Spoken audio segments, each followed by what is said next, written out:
There's plenty of.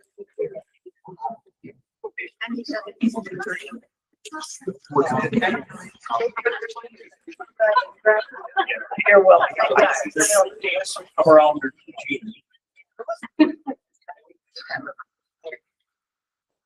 Oh, sure. Sure, sure. You have to be healthy. All right. Yep, I will. Yeah. I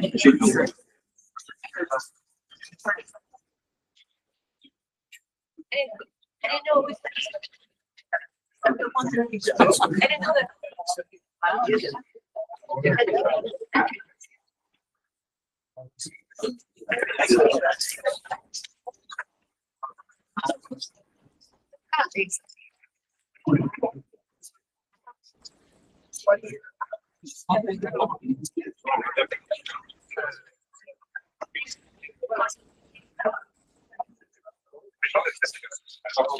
Then you want this one. All right.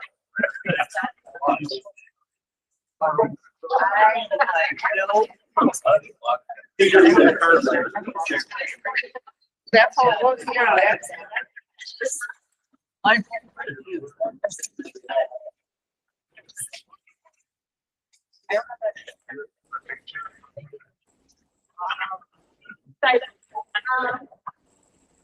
Really?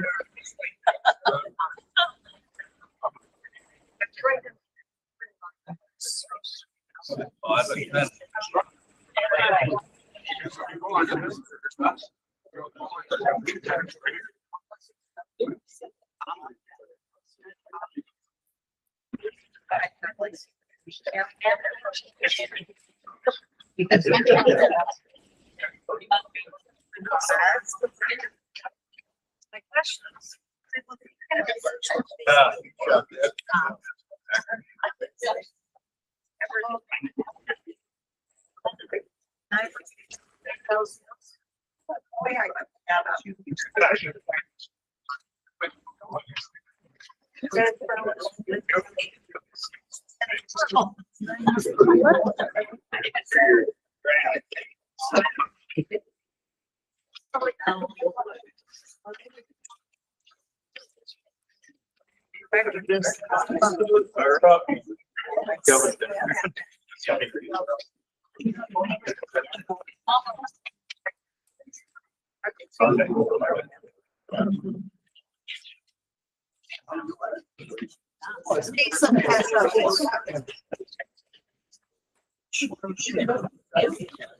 How much?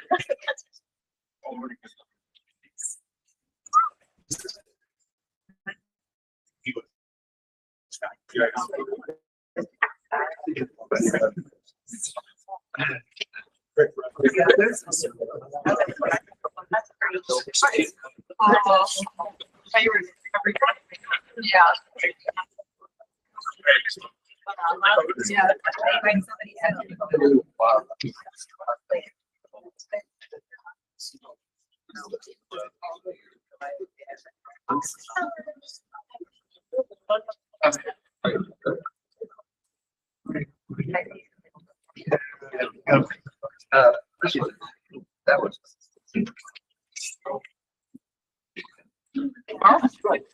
Since she called, I find it. What do you do? Let me go.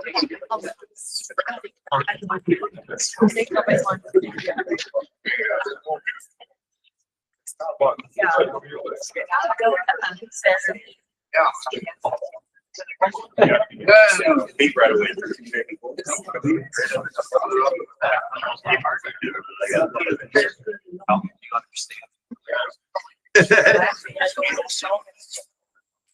Yeah, I mean,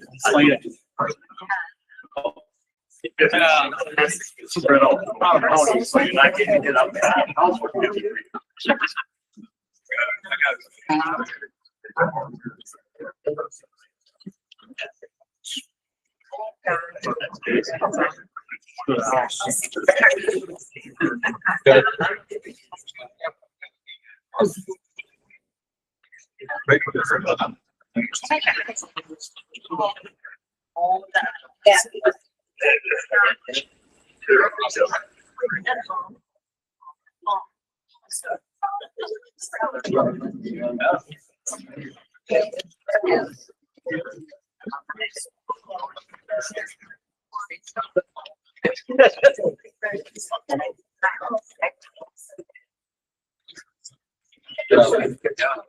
Very. Hi, Trouble, how are you? We don't have to be a journal. Somewhere else.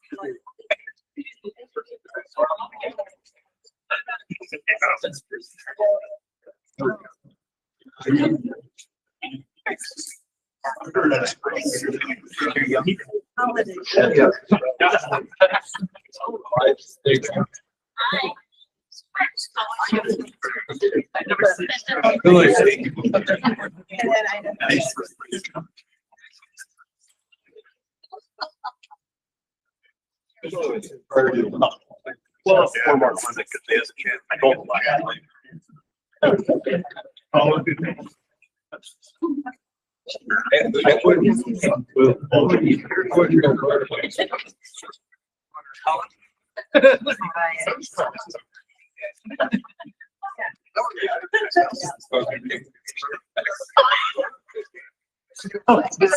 it's not that. Yeah.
All right, good evening, everyone.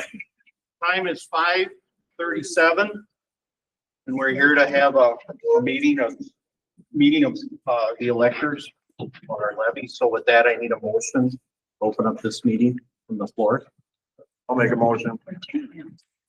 State your name. Rick Newman. Rick Newman makes a motion to open the meeting. Is there a second? Second. Larry Wenning. Larry Wenning. All those in favor? Aye. Any opposed? Our meeting is now open. Tony. Microphone. Well, we're going to start with the Pledge of Allegiance. And please. I pledge allegiance to the flag of the United States and to the republic for which it stands, one nation under God.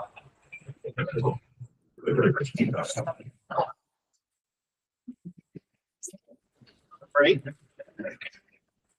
A little bit of housekeeping quick since we have such a large crowd tonight. Is it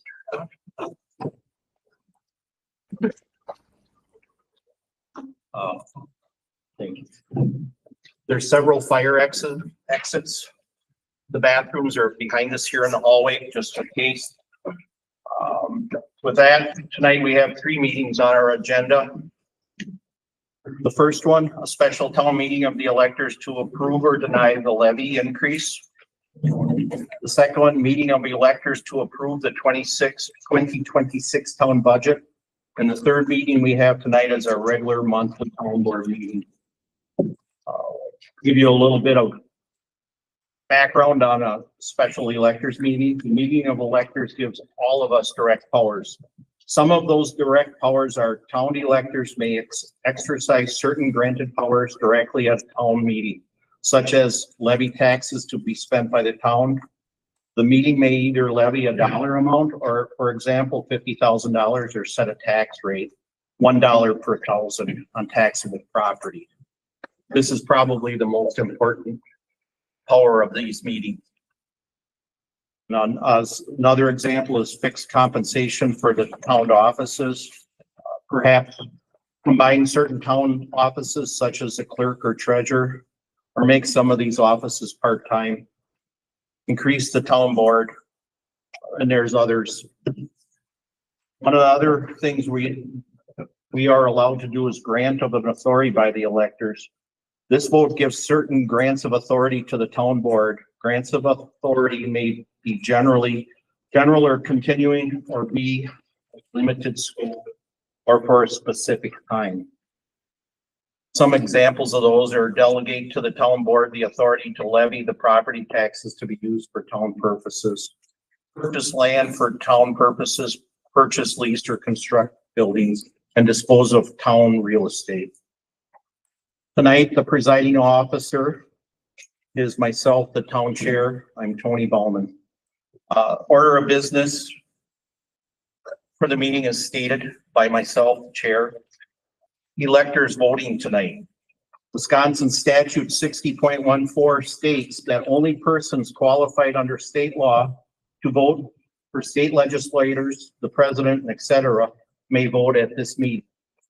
The person must be 18 or more years old, have resided in our township for at least 28 consecutive days prior to this meeting. All actions at the meeting must be by vote. The clerk is required to record the method of voting and the results so the town has an official record.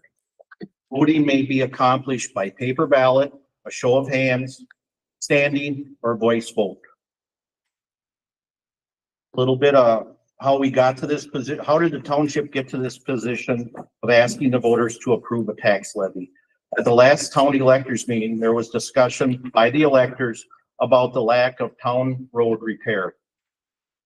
Currently, the township gets $195,548 for road funding from the state. The township gets additional $165,586 for general expenses. Currently, there is 66.74 miles of road in this township. The cost to rebuild 1 mile of Lincoln Drive, which we just completed this year, that's a blacktop road, was about $250,000. This evening, we will be voting by ballot to approve or deny a tax levy increase. But before we vote, there are some ground rules that I'm going to go over. First of all, I would like everyone to silence their phones. Everyone will be given 1 minute to speak that wants to speak on the tax levy after Mr. Leader is finished with his presentation. Mr. Leader is to my right. He is a board member.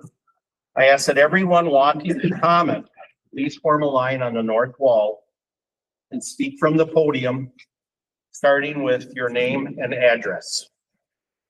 I'm going to allow a total of 30 minutes allotted for individual input. All individuals will be limited to 1 minute. If there are side conversations starting and going on while others have the floor, this meeting will stop and those individuals will be asked to leave. With that, I would like a motion from the floor to begin the discussions on the levy increase. So move. All approved.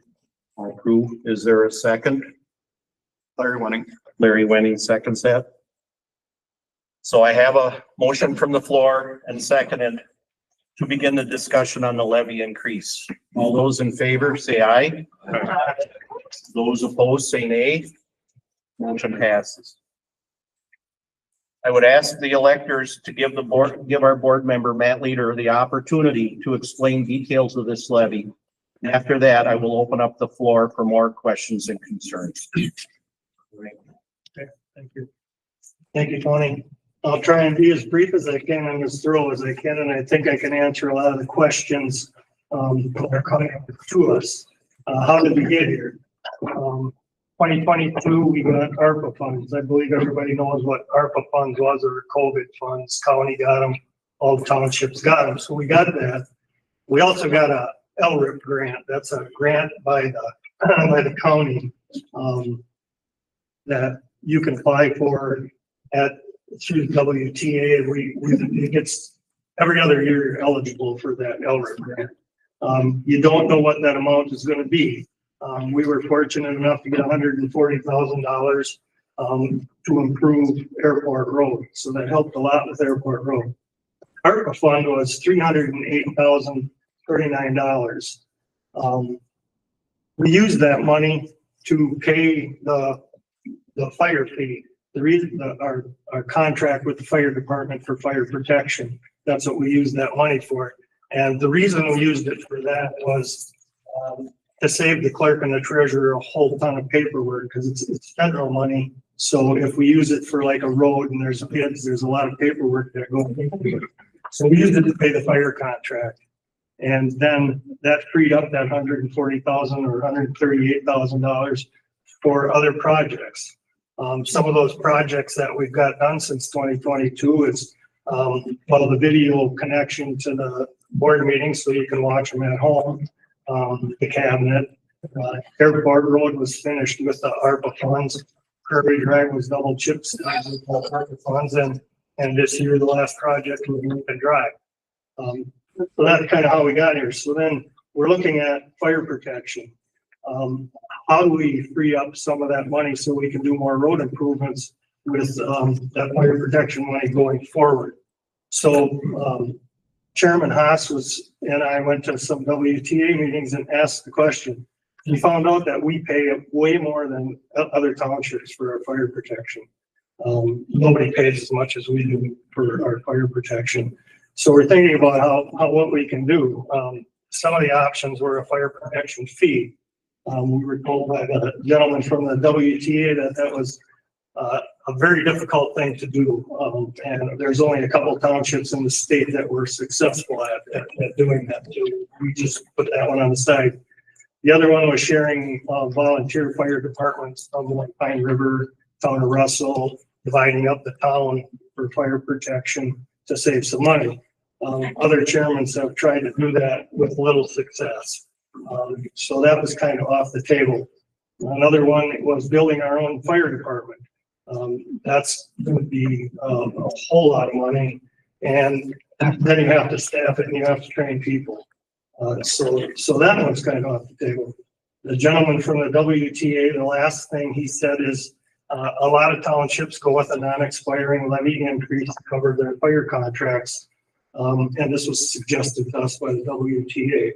So this would free up, if we did this levy, that would free up that money for the road improvements. Tony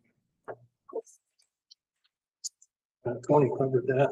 Okay, so now we can move on. We'll look at the numbers. And I'm going to write it on this board. If we have any questions, we can answer quickly.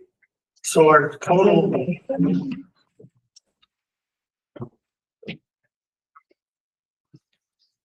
valuation is $329,321,200. Now of that, so everyone understands where all that money goes and what the township actually gets. We collect $3,705,62. So that's what we all pay in taxes. That's the total that we all collectively pay in taxes every year. Now that money, we don't get to keep very much. The county gets $1,406,610. So $406,610. The school.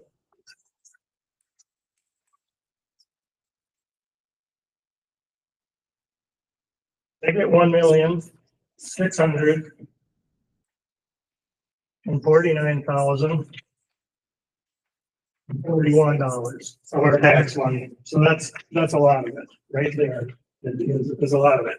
And then the one that surprised me the most was NTC.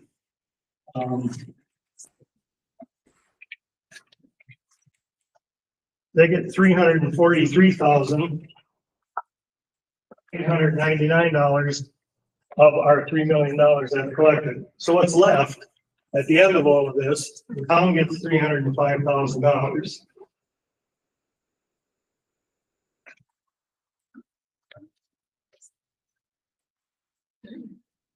So how did we come to 53%? That's the big question. 53%, if somebody said they were going to raise my taxes by 53%, that's crazy. But according to the resolution that we could put out, mandated by the state, we had to use this number, that $305,000. So that's what was on this resolution, and it's 53%. 164,000 of that is 53%. But if you look at your budget sheets, you'll see that there's other revenues that the town collects.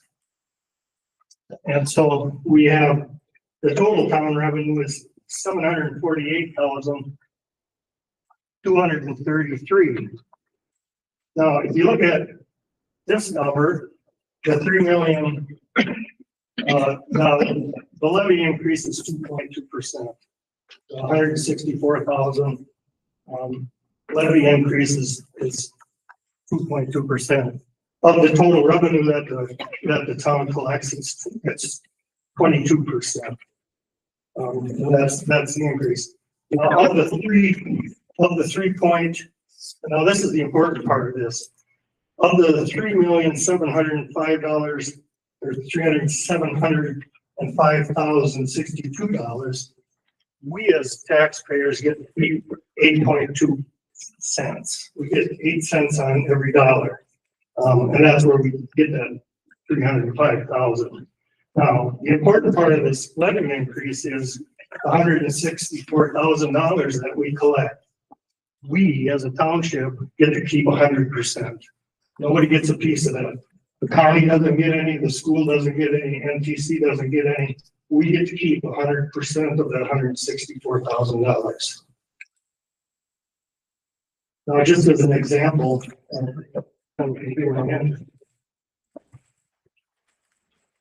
is an example of a typical tax bill. This is a tax bill from the town of Merrill. So 200,000. That's what the assessed value of that house is. So the county gets $921. School gets $829. Now I did this. I took the cents off of there, so we didn't have to write the cents on here. NTC, they get $225. And the town gets $200. And so the total tax bill for this piece of property is $2,175. $2,175. Then if you take off the lottery credit, there's 2 credits on there, end up with $1,975. So you add in this tax increase, that resolution that's on the table before us this evening, and your tax bill is going to be $2,075, or roughly $50 per 100,000 valuation. Now, if this passes, what the town plans to do, or what the board would like to do with this, just so you know, is basically road improvements. the last 3 years, we've been able to improve 3 roads very nicely. We replaced a lot of culverts. I'm sure driving around the town, you see where culverts were replaced and there's patches in the road. So a lot of that was done over the last 3 years. We have a lot of roads with that dead end roads in the township that need turnarounds. That's about $5,000, but I'll let Tony speak to that later. We have a 25-year-old plow truck. And so what we'd like to do, we have 79, if you look at your sheet, there's $79,000 in the equipment fund. We'd like to add a little bit to that every year. So when that plow truck fails completely, it's like I said, it's 25 years old. When that plow truck fails completely, we don't have to borrow any money. We can just pay for that truck rather than borrow any money and paying interest on it. The other thing that's getting very old is the end loader out there that we load sand salt with. The end loader backhoe is getting toward the end of life. That'll be another piece of equipment. Sand salt pit needs some improvement. We need to put some blacktop under that. And maybe someday, if funds are available, we can put a roof over that sand salt pit.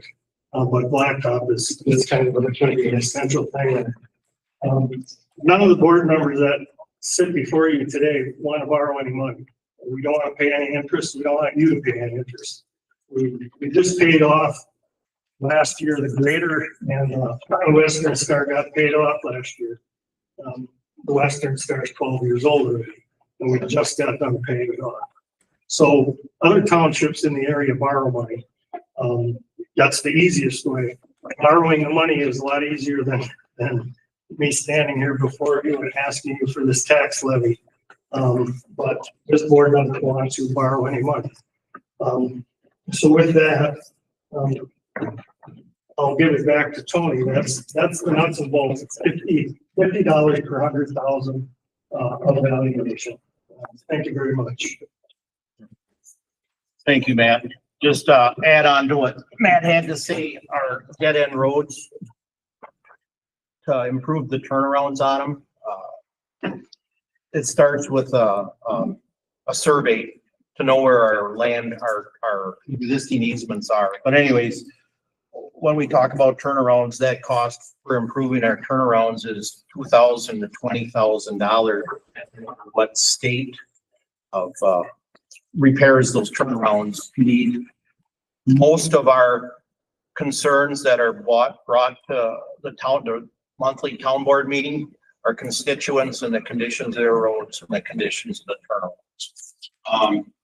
We have a couple of roads in this township. One of them is Olivati Lake Road, and that's a shared road with the town of Rock Falls. There's 2 large culverts on that road. They're 6 foot diameter. Even with the shared revenue costs to replace those culverts, it's probably going to wind up costing this township $20,000 to $30,000 and the township of Rock Falls the same amount just to replace those 2 culverts. Plus, that road needs to be rebuilt too. Looking at some of our road reports that we've had done, some of our roads have not received any major maintenance since the 70s.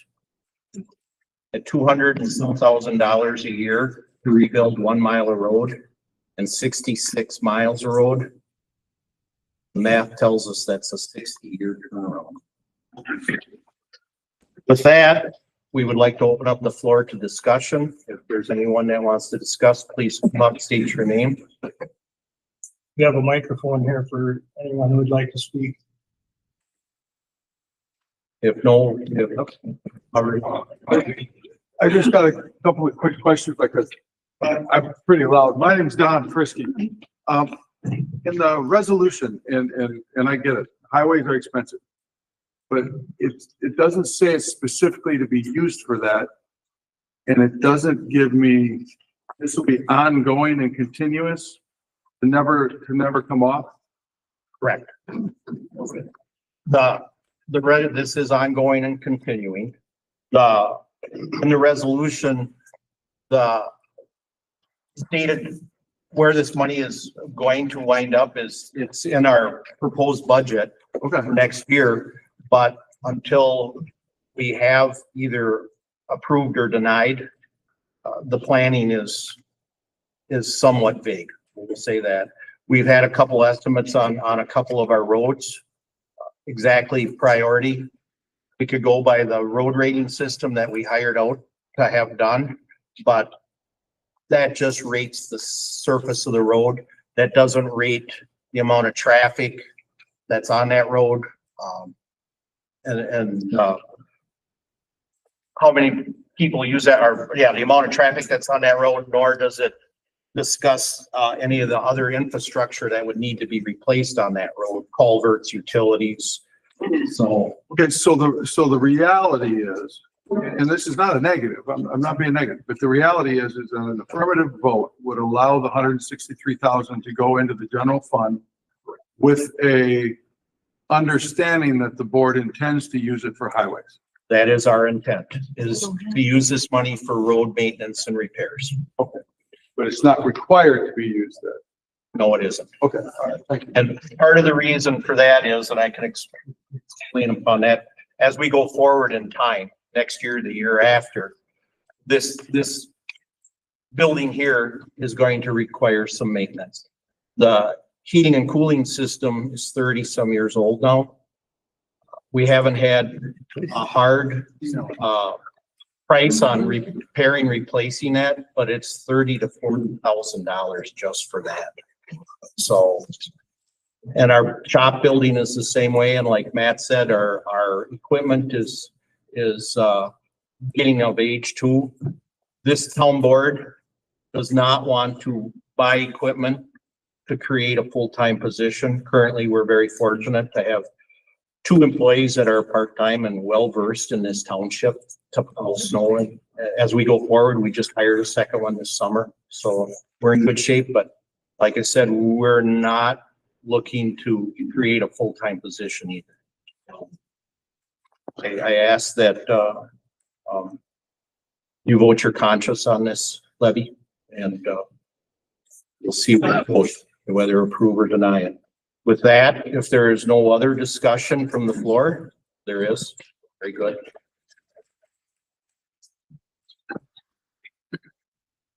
Greg Hardwick, Town of Merrill. I appreciate all the information we got here and how many people showed up here. How did you come up with the 53% levy instead of 40 or 10 or 20 or? I guess that's my question. And I think when people saw the 52.9 or whatever it was, they, as I did, thought the town of Maryland complete tax would go up that amount. And when you get this email, and I got email notifications that says tax levy going up 53%. But it didn't say there's other things involved in that makes it 20%. 22 about. So that's some communications in addition to just the 53% coming out there might have made a little bit of difference, but I'm not trying to criticize. No, that's fine. Yeah, just discussion. And that was my main thing is why not 10%, why not 20 or 30? I understand roads are expensive and county board, and I understand the pressures of budget. So that's all I had. To reply to some of Greg's, how did we come to that $164,000? $164,000. Our fire budget is $140,000 this year. Last year, I think it was 136. So instead of continually coming back to our electors and asking for another levy increase, another levy increase, another levy increase as expenses go up, we're hoping that this levy increase will tide us over for quite some time. As far as explaining this at a higher level ahead of time, my opinion, not the rest of the boards, but no one would be here. So I felt it best to try to explain it here at this meeting. Whether you're for or against it, that's all right. but, otherwise, some people, we had one gentleman tonight that walked in the door. What he asked, how much are my taxes going to go up if this is approved? His piece of property was worth about $100,000. We said about $50. He said, I'm okay with that and left. That's why, but that's, we didn't explain it at a higher level before this meeting. I wanted everyone to be informed. I wanted everyone that had questions, please come forth and ask them. All right, sir. My name's Ken Sutton. I'm just looking for a little explanation, you know, because as I look through the budget, obviously the biggest increase is in the highway maintenance there. But looking at those numbers, that's a 27% increase. I'm just kind of, you talk about this going towards roads and everything else, but in the budget, I see a 27% increase in that. Right, our budget for roads was what was the number, sir? 300. It's from 466 to 590. Right. But those are both proposed budgets for this year. One with the levy being adopted and one with the levy not being adopted. That's the difference. Okay. Right. Oh, it's still 590. Yes, correct. So the $590,000, part of that money, if the levy is not adopted, is coming out of our general funds. We have, and not that we want to spend our general funds down too far in case there's a natural disaster or something, as we're trying to do a little bit of planning ahead of time. So Yeah, I guess I just missed something there. Yeah. We're talking about, you know, the majority of this increase going for road, highway and everything else. And now in the budget, I see a 27% increase. So you're saying that if this passes, the number's going to be greater? well, it's going to be $590,000.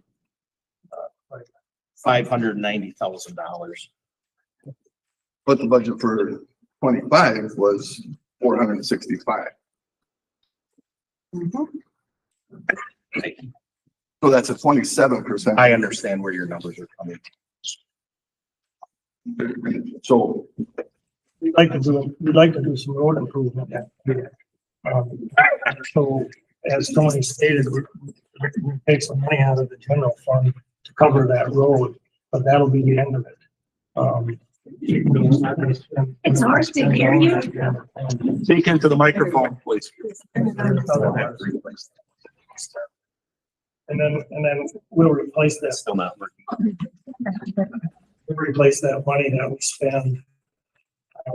If this levy goes, if it don't, that money will just stay out of the general fund. But we'd like to do another road improvement, another bigger project this year yet, because we've been able to put a little money away.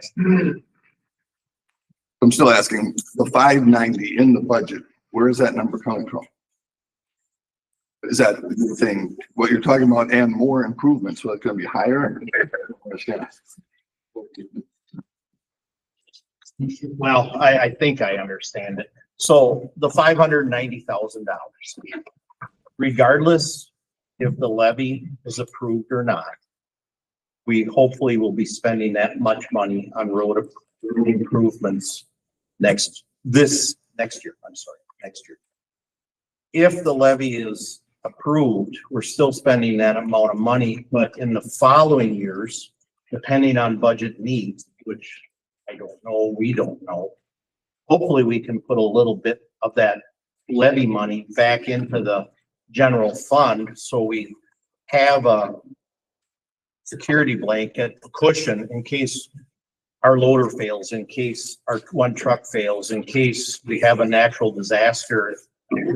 Like Matt said, we don't want to go into that spiral of borrowing money. And I understand now. I'm sorry I did a poor job explaining it at first, but hopefully we can replace some of the money in our budget.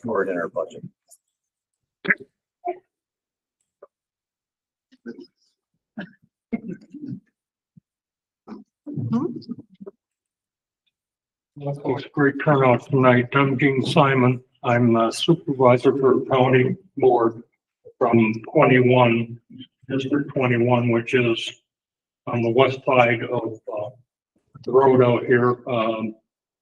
I have some questions regarding the, amount of money that the state, was funding with the township last year versus this year. Do we actually have a, number? The money that the state provided us. The question is the money provided us last year versus 24 versus 25? Is that what you're asking? No, 24 versus 26. If we, do we know what the 26 allotment's going to get? 125. Are you asking for the highway aid, like the state? Yeah, the highway aid. State highway aid. State highway. It's going up. Right here. Last year it was $182,467. In 26, it will be $195,548. The reason I asked is because, someone had mentioned on social media that the state had cut back the amount of money. And I thought it would be important that, the crowd knows that the state hasn't cut back on it. One of the problems with the state right now is the basis for the shared revenue in roads has, turned sour with inflation. The state website says that they're collecting on average about 1994 tax proportion, which means the inflation has eaten away at the amount of money that's coming out. The dollar that they used to provide is no longer doing a dollar's worth of work, and that's unfortunate. And then my final question is, I'm not hearing exactly. We have a large increase in the budget for roads or for other things besides. I gotta make that clear because I wasn't. Our main goal is to keep the repair. It's been nice the last few years, 3 years, but also a small portion of that, we'd like to build that $79,000 equipment budget to a point where when that loader fails, we don't have to borrow money to buy it, or we don't have to rent a loader. We can purchase that without borrowing money and paying interest. Same thing with that 25-year-old. No, I understand that. Yeah, so we'd like to put a small portion of that $164,000 in that equipment fund. So at that time, you know, if we need to hear 55 years, we can just pay cash for that truck rather than borrowing money. And then that gets all of us. Some suggestions for it is we're doing all of this road maintenance with one truck that's failing. To go, the township decided to go plow its own roads. Did you check with the county to see what the cost variation would be for having the county? County will not plow. But that, County will not plow our roads, they're done. They don't have the manpower. They don't have the resources to plow. They would plow our roads. Let me back up a little bit. It'd be on day 3 or day 4 after a snowfall. So that's kind of. I'll have to check into that. Yes. Talk to Jason. Yes. Bottom line is you're going to be collecting more money than you believe you're going to be spending on highways. What highways or what roads are you planning on improving in? So at this point, if it would be this point, one of the improvements or one of the roads to be improved will be determined by the LRIP committee. That's local roads improvement process. Unfortunately, their meeting is until next month to start those discussions. So if we have a road that qualifies, I think we have a few yet. And we don't know what dollar amount that is either, because that's, information hasn't been let out yet. To advocate for this township, I am the vice chair on that committee. I hate to be this guy, but that's all I know at this time.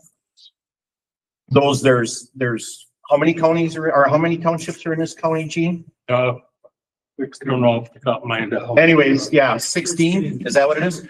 So that LRIP, the money is divided in half. Half for 26, half for 27. Out of that half, 8 townships get to share that money. So the last time we got LRIP money for Lincoln Drive, Airport Road, how much money did we receive for LRIP? $140,000. Airport Road cost us, and I wasn't on the board then. How much was it? 270,000. So we got half the funding. That's a good deal. But we still had to come up with the other half. So there is no list of roads that you plan on doing in 26. one of them, like I said, is Olivati Road, but that has to be coordinated with Rock Falls, and I haven't had the opportunity to discuss this with Rock Falls. If that road would become eligible through LRIP, I would think that we would do it. We had an estimate for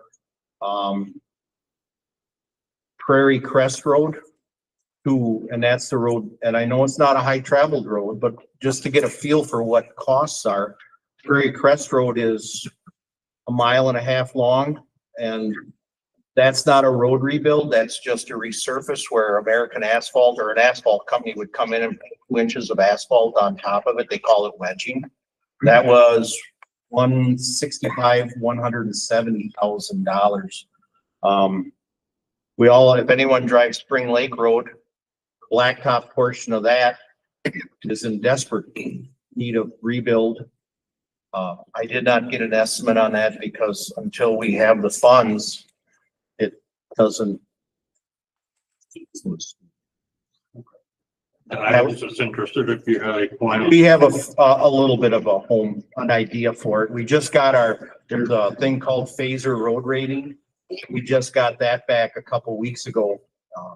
We haven't discussed it as a board as to in regards to those road ratings and where that money, perhaps where we would spend some of that money. So. I've got to agree with you on the state side.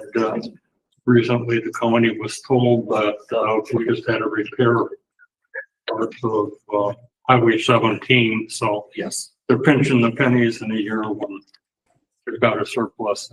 Make any sense? Without budgeting that money, we cannot do anything. Okay, thank you.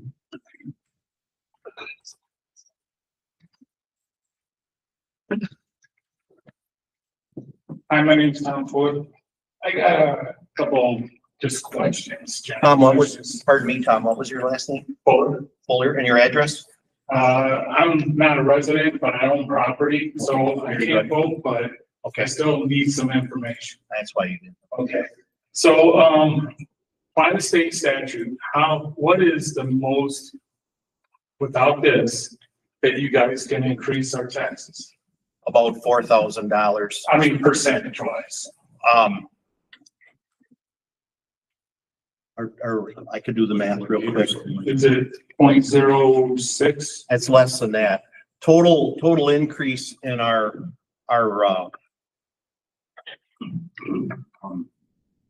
lost for words here. Total increase in our revenue is about $4,000 throughout the whole township. So those two numbers I gave you, well, it'd be plus $4,000. That's how much we could increase without going to a meeting like that. So, I mean, back on the 20th, you guys voted and unanimously raise it 0.05%. Until 3 days later, we found out that the LRIP wasn't going to happen, and then we went to 52.974%. Looking at the treasury report balance that you guys publish every month. And we started the year at $792,399.39. As of the 13th of last month, we're at $1,105,477.73 with a net gain of $313,078 after checks were issued. So that means free and clear. Correct. So, and then you want to impose on us another or an increase in tax levy to gain another $473,000.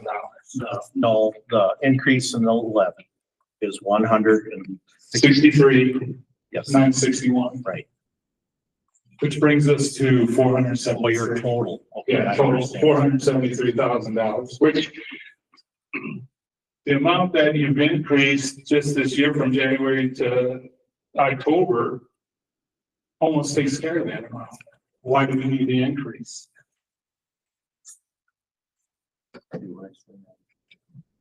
So our monthly balance is our monthly balance is it's up and down depending on our expenditures.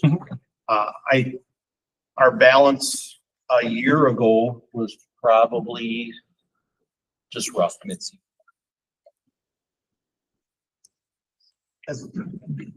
Before I was on the board, I believe our average balance is probably around $1 million every month, give or take, for at least the last year.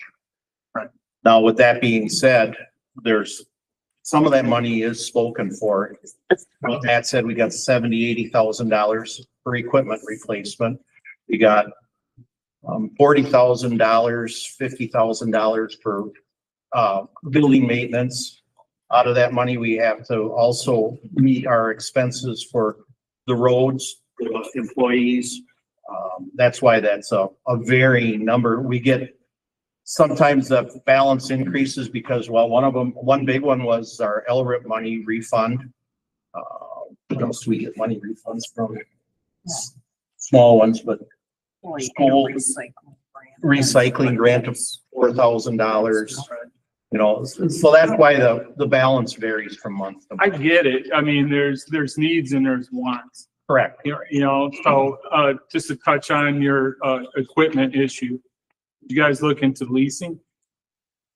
I am somewhat familiar with leasing, and leasing is okay for the short term, but it's a bill that never goes away. But it's cheaper bill. We right now have There's the need too. I mean, do you need a brand new grader? No, the one is wearing out. I get that, and there's upkeep and all of that, you know, increase in upkeep, and it will die at one point when the service life is done. Yes. But, you know, it's what you can afford Correct. versus Correct. what you want. That's, and that's great. So our loader, for example, the long range planning committee looked at replacing that, just so we had an idea of what it would cost to replace it with a. I don't believe we've ever bought a new piece of equipment, and when he says replace it, it doesn't mean that we're gonna go out and Oh, buy. you can go to auction and Right. whatnot, yeah. Buy a certified used piece of equipment. That end loaders we were looking at was, one was just, not that it would have been a board action anyways, or a meeting of this level. A used loader from John Deere was $100 and some $1,000 certified used. It was 3 years old, had less than 1,000 hours on it, would meet our needs, meet our needs. For example, we bought a brand new Western Star 12 years ago. I don't know what the price was on that. We just paid it off last year because of the loans and the way the previous town boards decided to do that. So they didn't have to go through a meeting like this. They went and borrowed the money. So that means there was interest paid on that for 12 years. What was the final cost of that? I don't have an idea. I have no idea. So that's why I say we're trying to build a little safety blanket for future use of some of it. Our trucks right now, they both run. We would never replace it with another, as long as this board is in place, I don't believe we would ever replace it with a new one. I have never checked on the price of leasing, but I've been exposed to it at other levels, and it really, in my opinion, not the rest of the board. We would have to explore that option if that day comes. If and when that day comes, more when. Okay, anything else? Thank you.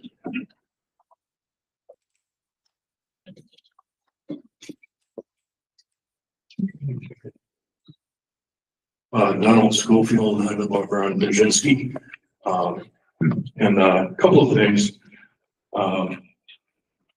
Regarding MTC, what of that money for the MTC, how is that benefiting our township? Oh, it's that.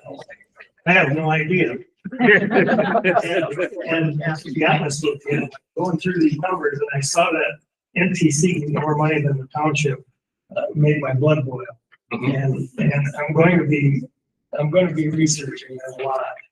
Even if I have to go to the state legislators to find out why college that's not in our town or even in our county gets that much money from our total stuff. That was a very good question, and I have exactly that same question. Thank you. I think we're in agreement on that. Also, I guess you kind of already answered it. Part of this question, can the monies that go to the Merrill Fire Department, that was it was stated that the WTA, did I hear that right? The WTA in that meeting said that we paid more than any other township. When we went to the WTA meeting, I actually asked the question to the audience, which is made up of all of the people from other townships in Lincoln County. And I said, we pay $140,000 for fire protection, and everybody kind of gasped because that was just outrageous to them that we pay that much money. And that's how I kind of found out that we're paying more than everybody else. Now, in that fire protection, we get the ambulance service also. It is in that equation, but it's still a lot of money. And we have no control over that. That contract that's negotiated, and the city knows that we need that fire protection. So written in that contract is a 2% annual increase. They don't always increase it, but they have that option to increase it by 2%. Thank you. No, we absolutely need, fire protection. That's no question in that. So I guess that's the biggest thing is the MTC. What is that? Where is it? How is it benefiting us? We need to get down to the bottom of that because that would make a monstrous difference for our budgeting here and going forward. Going forward, yes. Well, the fire protection, I have been talking to a couple of the townships or neighboring townships, and hopefully they're warming up to the idea that we can get our fire protection from them. I'm hoping that I would hope it would be sooner than later, but I'm not holding my breath. So we'll see. We'll see on that. Is there any other discussion?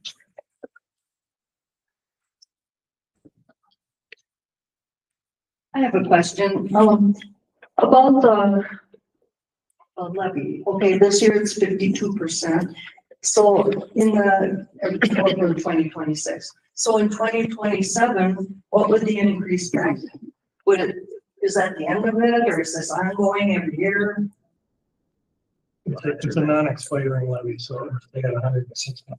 Give your max. So it wouldn't increase past 164,000. So the increase in taxes would be, let's say for a $300,000 home, 150 more per year. Correct. Every year, and it would stay at just only a one-time increase of 150, or would it be Correct. every year? No, the increase is the same every year.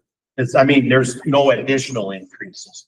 It's a flat rate of, it's roughly $50 today, your houses, your property's valuation is, let's say, $200,000. That would amount to $100 additional money to this township. Right. Next year, let's say your house is $210,000, it's still $100 on your tax bill to the township. Okay, thank you.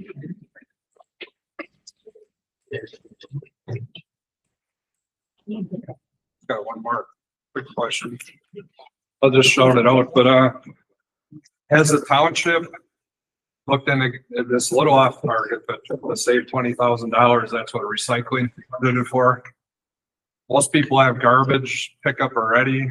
For me, it's 15 minutes to drive here to drop off recyclables. It seems sort of ridiculous wasting the gas to go to recyclables.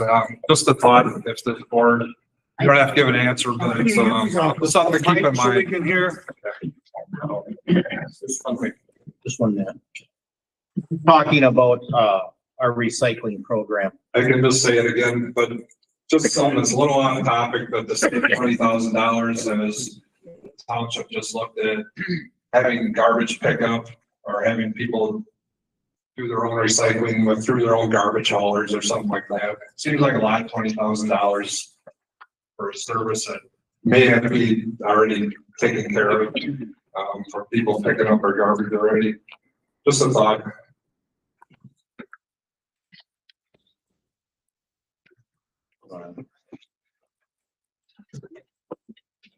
We talk about garbage pickup in your township. I would like a citizens group to move forward on that. Right today, our current board does not have the time, the resources to even look into it. We're inundated with some other issues within this township that we're going to discuss at the regular monthly board meeting following this. So if you want to know one of them, we're going to be talking about it again. So if there's a citizens group that would come forward with that, the board would look at it. Is there any other discussion? With that, I would like a motion to close discussion. Larry Wenning. Don Frisky seconds that. With that, we have a motion and a second to close discussion. All those in favor, say aye. Aye. Any opposed? Passes.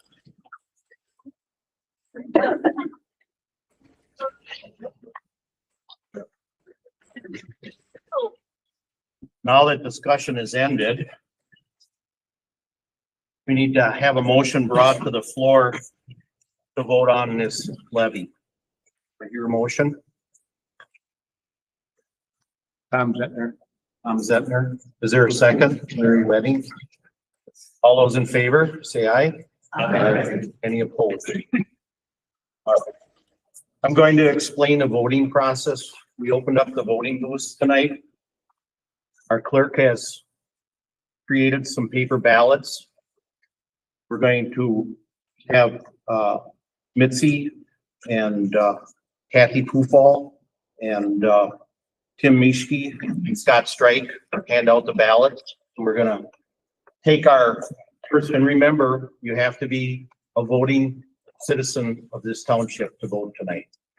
Please remember that. We're gonna take the roll call that everyone signed in on tonight and call off your name. Pick up your ballot and please vote. After the voting is completed, we'll call ballots right now tonight and we'll see where we wind up. A few of those ballots.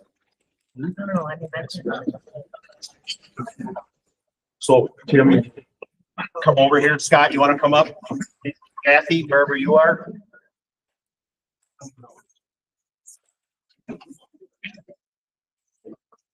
Oh,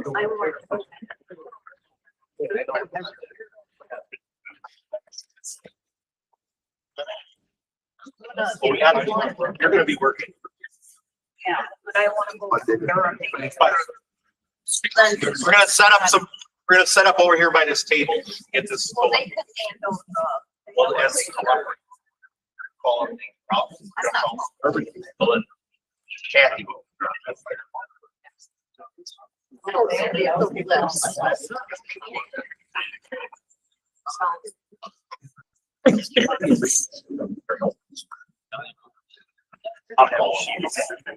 I need a, they don't. Oh, no, I get it. The reason we need to do this is so we have an accurate vote. Chart. Right, we're just gonna go down. There it is.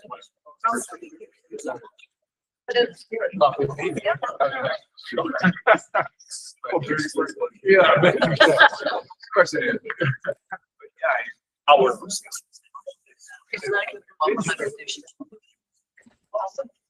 So I'm gonna ask to be excused as I destroy some of your names. Do the best you can interpreting me. There's pens in the voting booth. If you want to use the booth, that's great. If you just want to vote, we have a ballot box here. Deposit them in here.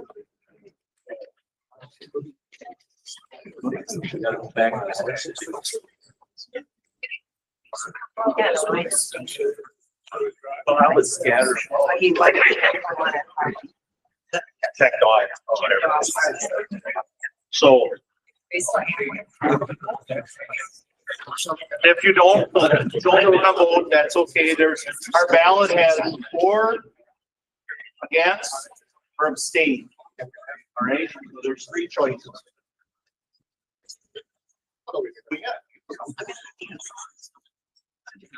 Yeah, so there's on our ballot to vote for.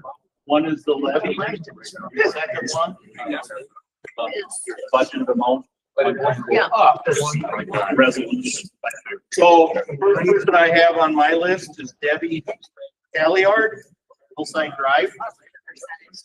Come up and get a ballot. I think you're gonna need the microphone. Matt, take him the microphone. You can't hear it. Bring me a mic. Well, there's.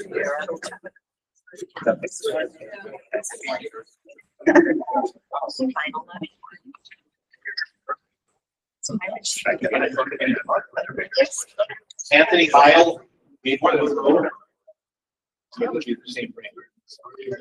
40 minutes to kick off. Oh, boy. Sydney Classic. Sunset. Bob Classic, Sunset. Better explain the ballot. Yeah, with the microphone. Explain the ballot. So there's 2 items on, I'm sorry. I have a ballot. So there's 2 items on this ballot. One is for the levy of 163,961. The increase of a bad, Increase, correct. and not the levy at the bottom. You want? The first amount is to approve the increase of 163,961. 961. Below The that, second yeah. one is the levy increase. And that's the Which is- total levy. That's the total tax levy amount.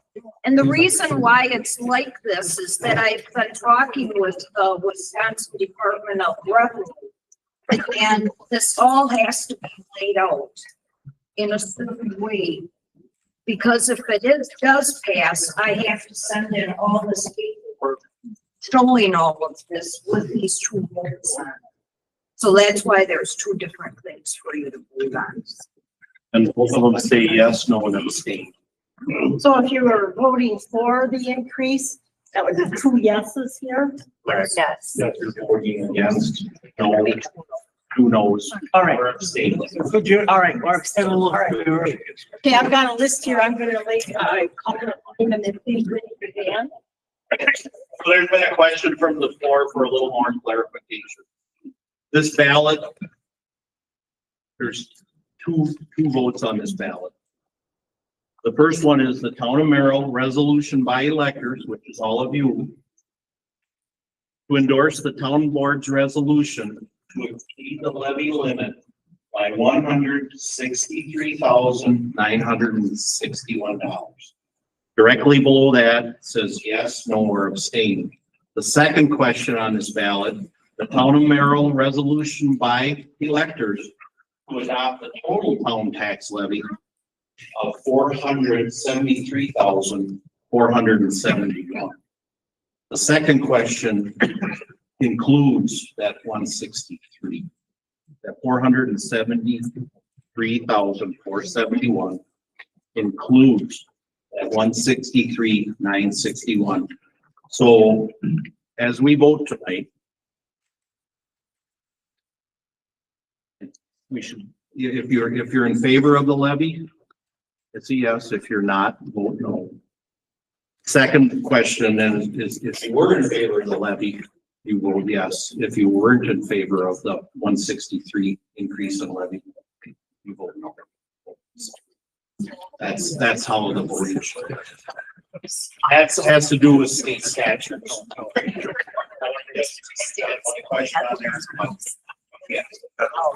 So the last person I called out was Bob Klesick. Kenny Montague of County Road K. You want to call one off over there? Yeah, we'll do one, you do one, we'll go back and forth. Dodie Cola. The new business. Raise your hand, please.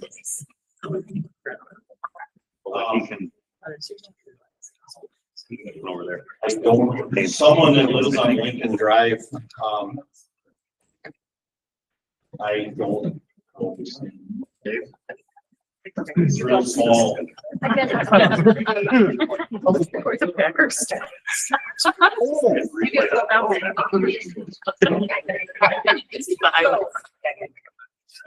up on your. We will see. Well, someone would have to log into their Google.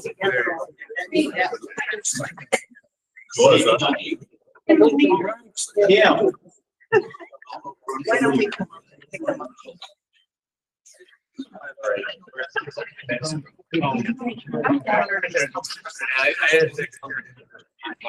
Randy Football. Tony Rose G. Jeff Raymer.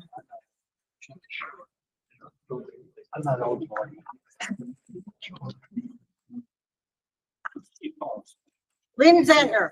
Right here. Wait a minute, how'd you do Zastro.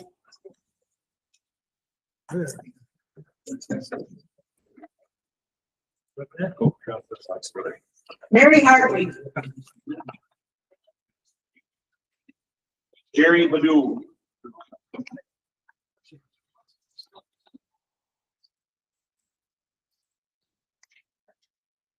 Carol Fink. Gene Simon.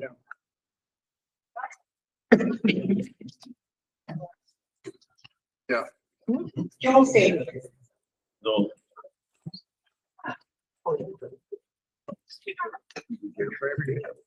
Randy Lon from Norwegian Road. Rulo.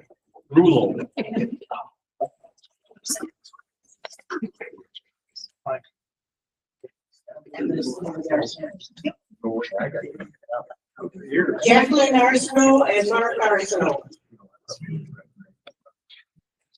Rodney Gutenberger. Millard Lometz, I believe, State Highway 17.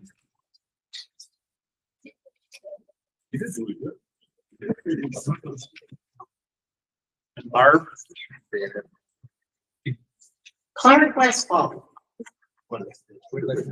Kevin Storm from Drive.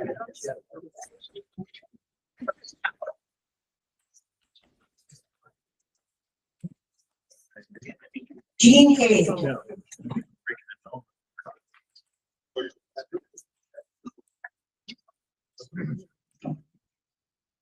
Dan Kaminsky. 107. Robert Lee. Right.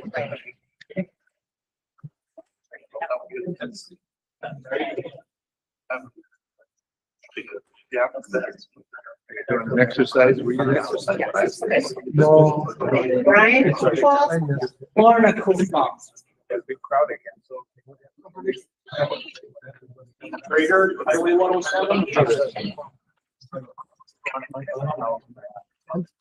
Look. Until I miss it. Yeah, Monday. Larry and Julie Wenke. Region Road. Richard. Taylor.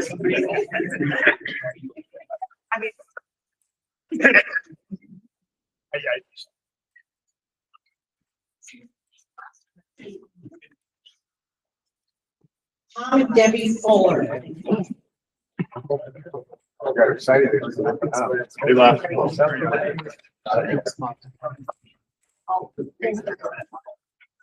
Steve Lee.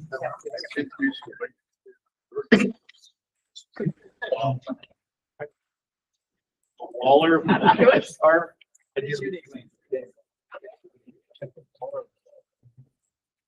Mark Hanlon.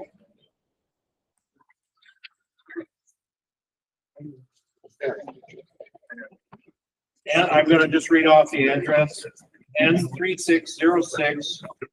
County Key.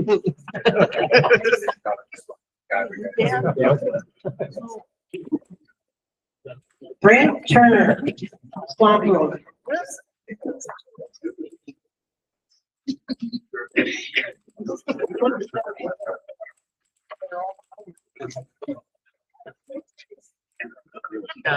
Larry July.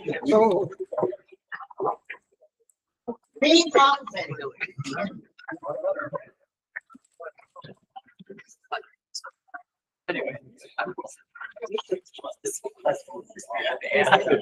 Ryan. Mel. Anya.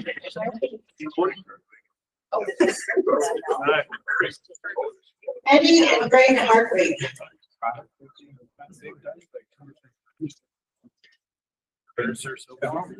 You guys were the smartest. Another address from school. 4638. Oh, yeah. Byron. Beverly Janish. Michael Janish. Jason Rosh.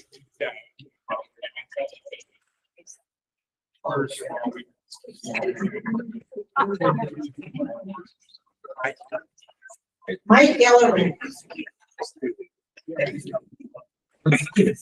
Steven, W5101, Drive. Amazing. Neil and Sally Tesh.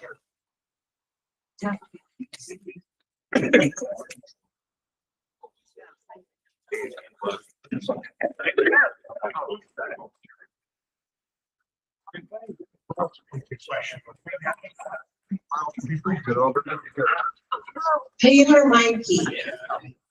Yeah. Warnisher.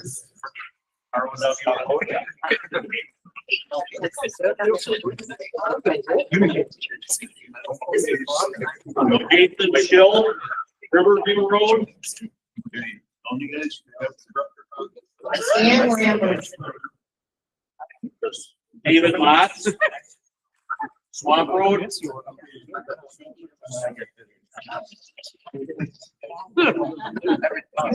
Joan Bonke.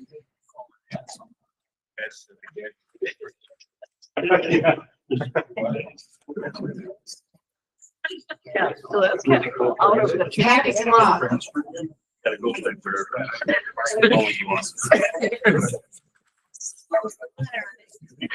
Ken Patch Rock.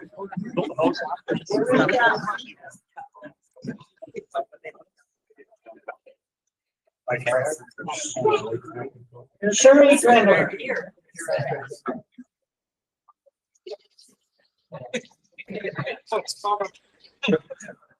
I'm at a loss here. The address is N2773 Shore Drive.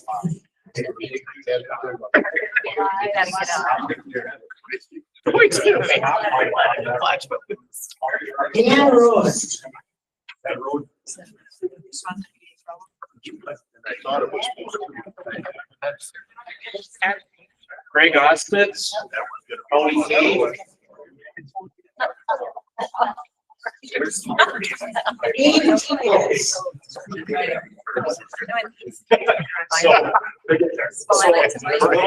Dan Barber. Bruce Gabbard. Don Frisky.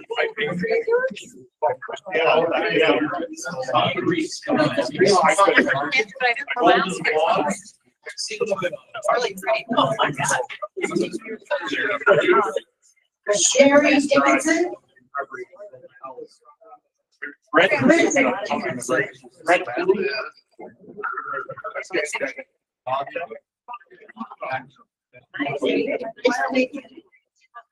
Tom Setter.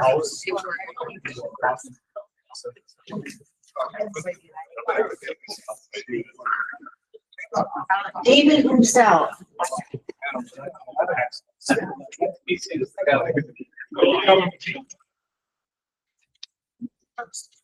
Airport Road, 2202 Airport Road. Marty Schwab. Oh, there's.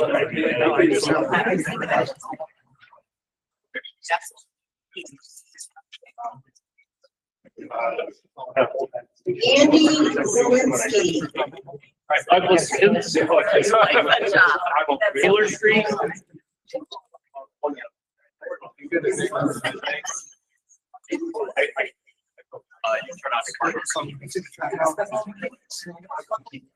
Okay. Catherine Kufal. Douglas Heights.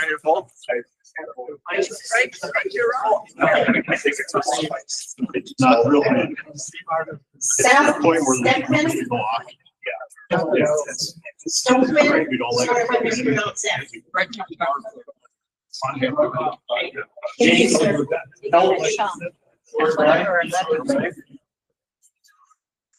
Janet Nissen, Mike Nissen.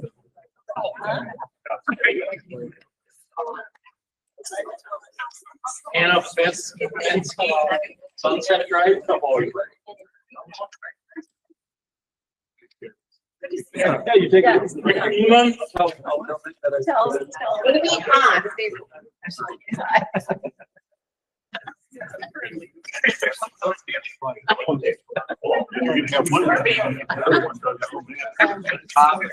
Colliard, Hillside Drive. Jody Romeo.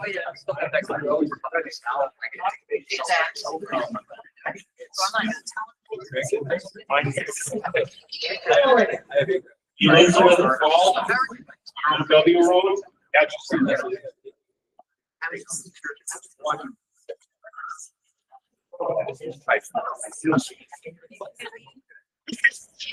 Hill.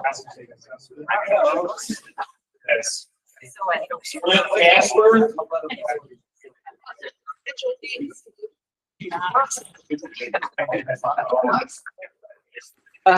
Paul Grant. Harry Block.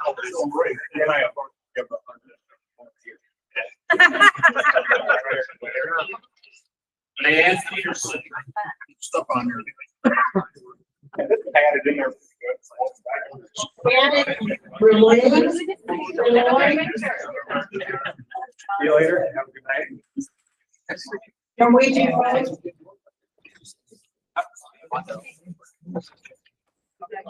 Kathleen. Renault, thank you. Kathleen.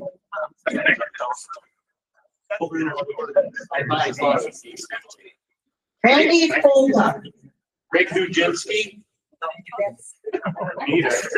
Yeah. Wonder if it'd be all the Michael Gibbard. Ryan Classic. Sherry Heath. Jeff Heath.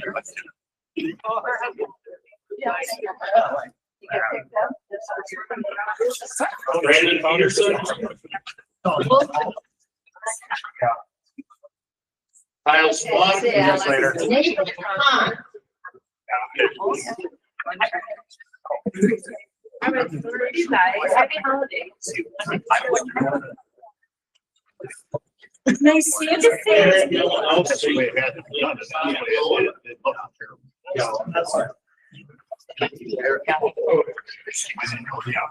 And with that, I mean. And Sutton. Dave Stevenson, Golden Pine, not sure their first names. That's how Rip, all these other. Here's your money back. Bro Skip.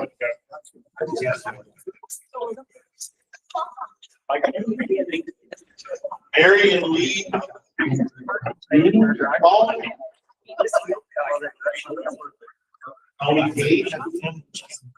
Henry Haas. Stop. Take it over. Chris Slot.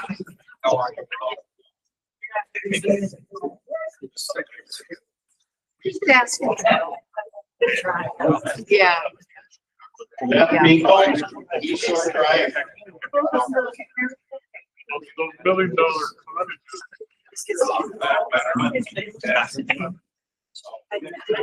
Joshua Fresky.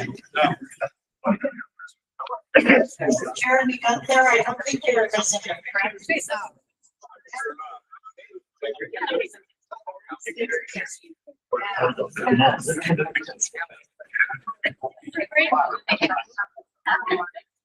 Reed Peterson. Robin Smith, Ellery Drive.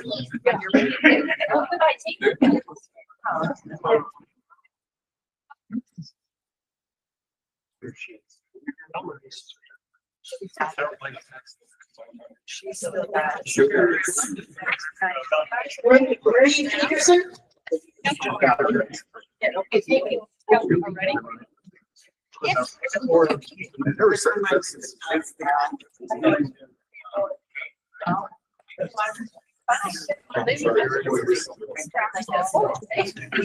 Lau is the last game. Yeah. Spruce Road. Brady has to be.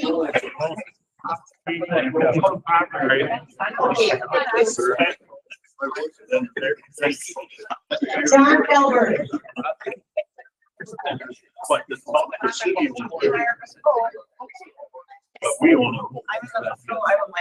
Donald Smithfield.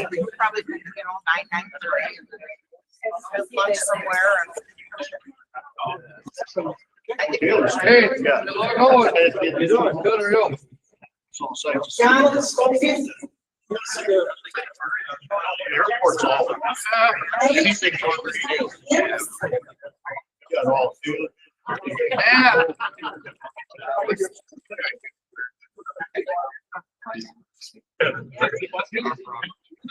Sherry Scott.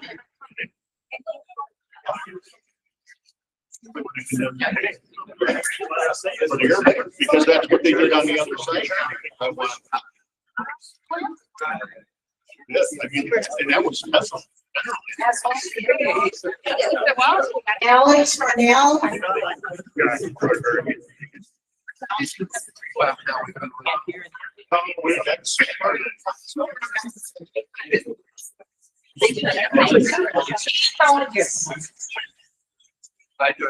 Chief Alpes.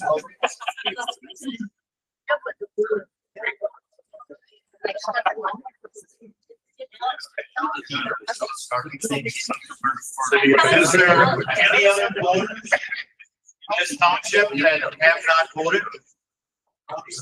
I'll have to vote. With that being said, need a motion to vote. So moved. All those in favor? Aye.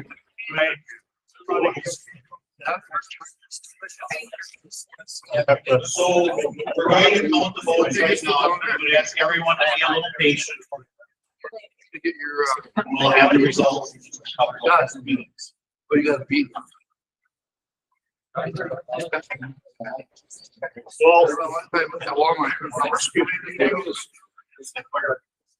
we can't call it.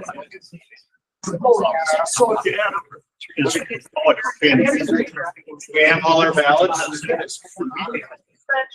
Are you somebody? This was.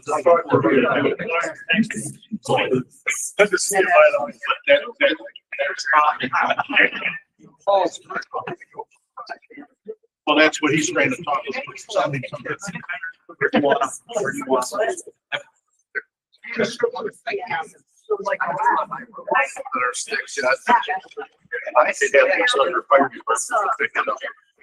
I'd like to know.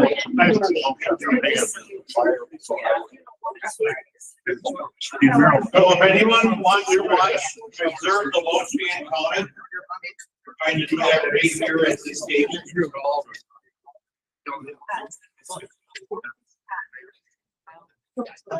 It looks like.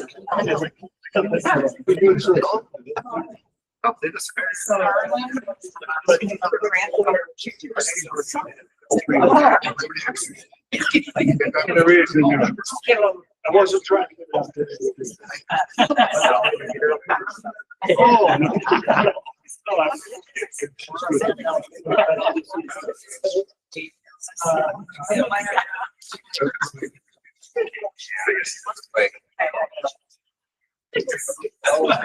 That I have.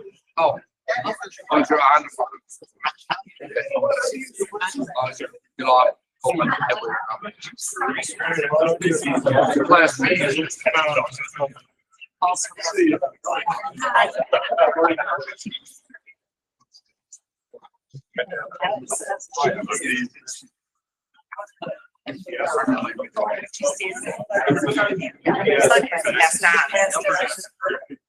Well, it's got a lot of.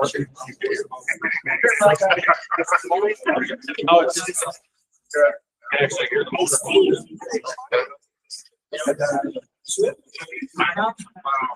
That was terrible, man. Oh, yeah. It's nicer than ever.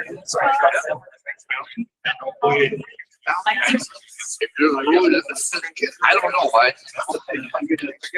Like I'll like say when I got done. The guy beat me and he went on my trailer and I loaded. I went to ask him.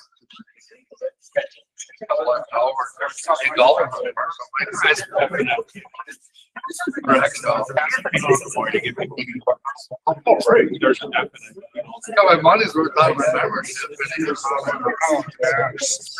Well, to say if I didn't really, the wrong, it's still a good time. You're so cool. You're so cool, so that's all I even quite legal. Oh, yeah, ecstasy. Yeah, but you have a membership there, plus he, of course, yeah, that's it. So it was.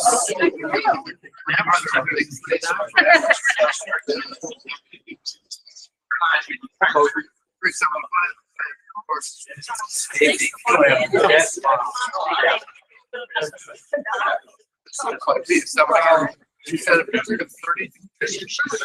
So I always. 39. Thank you. And 20 of them are legal. Right. But you was one out of here or there. It's kind of tight on that. Not too much, no. You're the only one who sounds.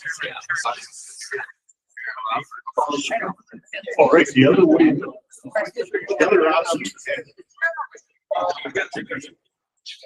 Give her the go ahead, go on.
You better try like 375.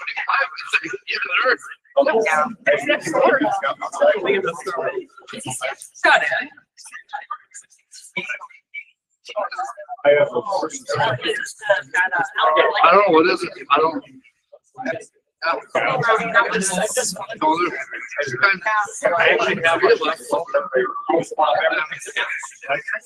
Grab 2 or 3 beers, go out to 9 holes, go sit. Let's put those other nights.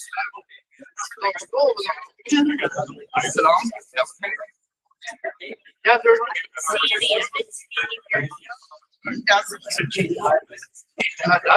That's what they. No, they're not, you know, they don't.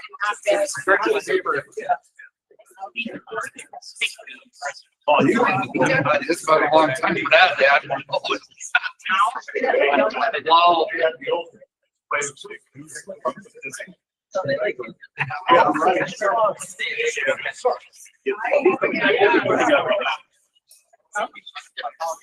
Formal classes on a Friday night. Other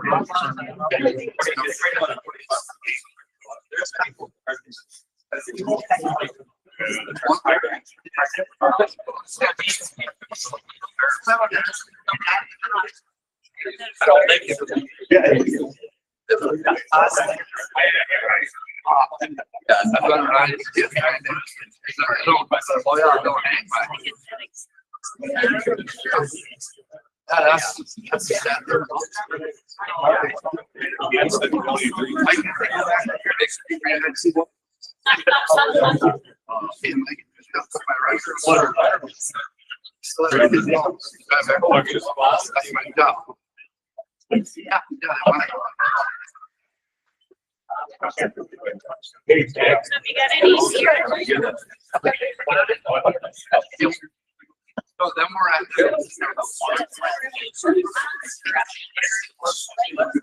it is. I'm good, you know.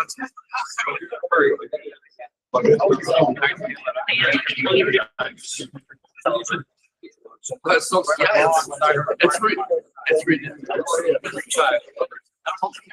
and I don't understand why it's getting held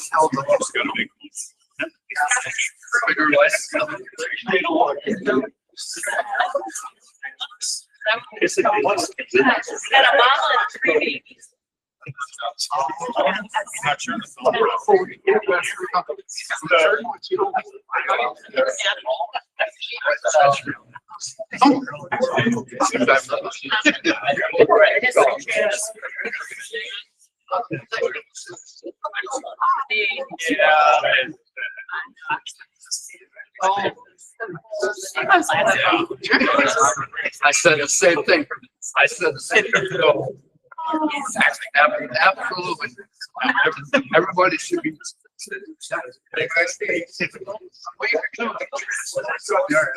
See what's going on.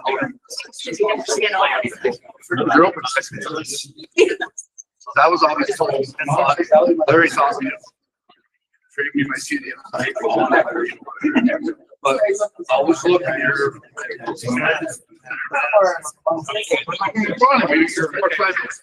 They're breaking your card already. I'm riding my truck. No, I'm still on. We're still on the gas. I think I got dead center.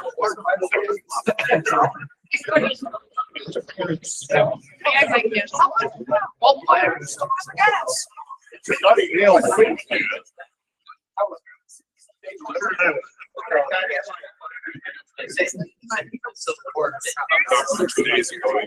I guess I never really noticed, but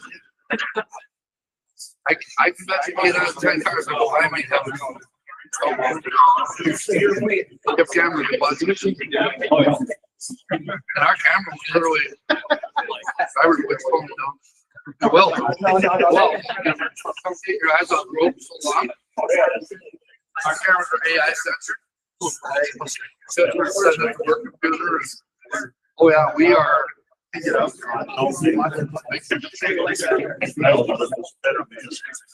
More or less. I got my Bluetooth.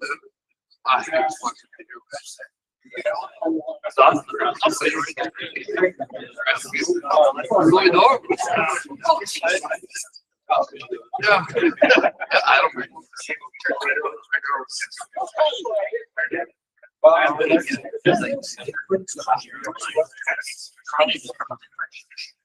Steady barrel house. To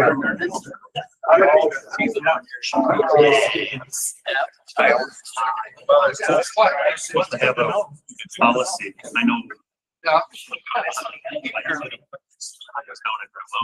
You didn't get a bill. That's not one, right? In my house, they're not gonna get a bill. I won't get a bill. All right, that was my question. Oh, you're looking good. Oh, Michael, look at how. Look, hold on.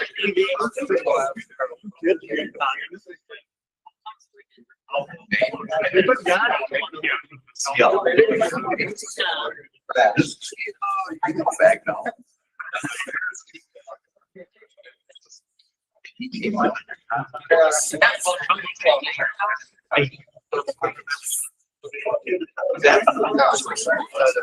That'll be a one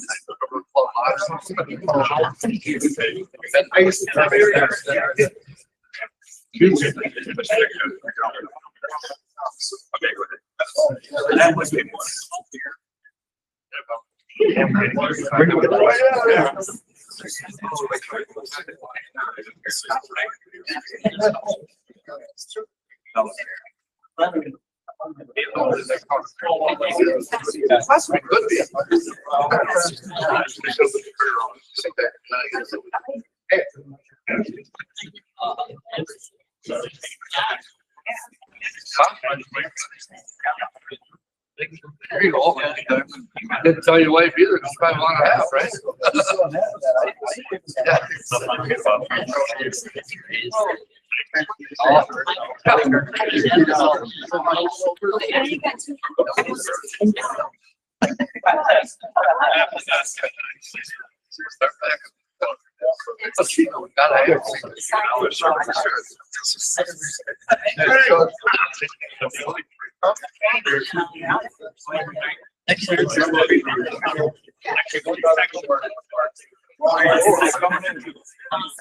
All right.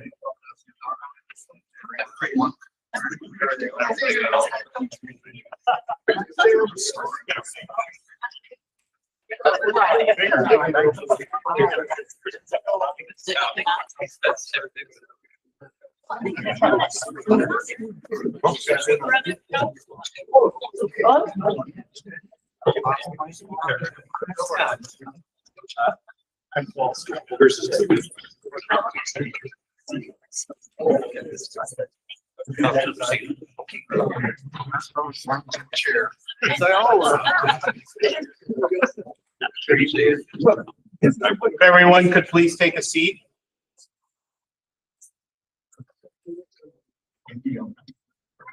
That's like the.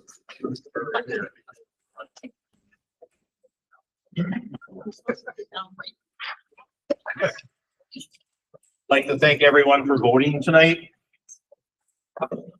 The results of the ballots, the levy has failed. 48 voting yes, 74 voting no. With that being said, the levy has failed.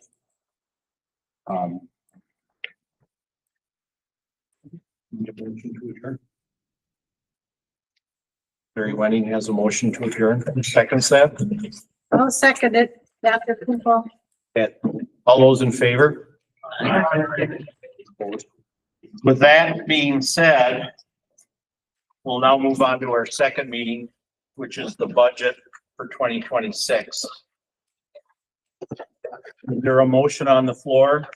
Open the meeting of electors to approve the budget for 2026. Make that motion, Don Frisky. Is there a second?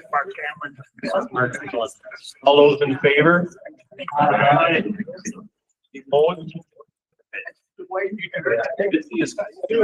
Gets caught up here. She's gonna go over our budget.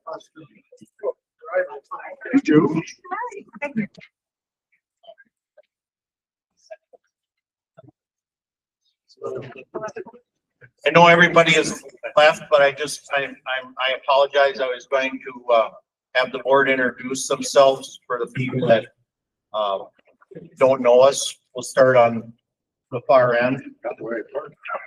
Harold Engel. Scott Over. Tony Bauman. Mitzi Fleitman. Detaches. And Kay's our treasurer and Mitzi's our clerk. So. Okay, so for the budget, you'll be using the one that says without increase.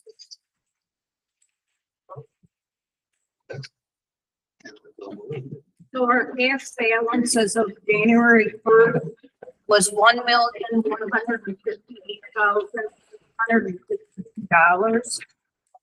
I'm going to go through this line by line. If you have any questions in between there on a line, just go ahead.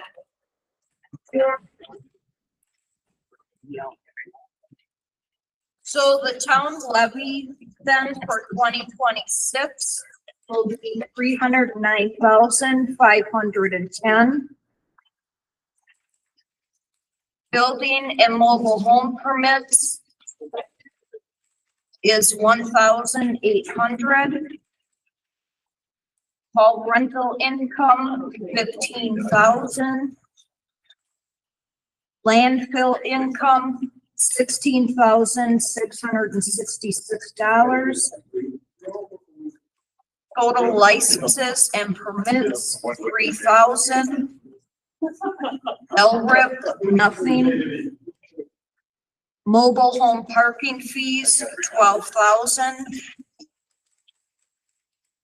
Total miscellaneous income, 25,000. State recycling grant, 4,123.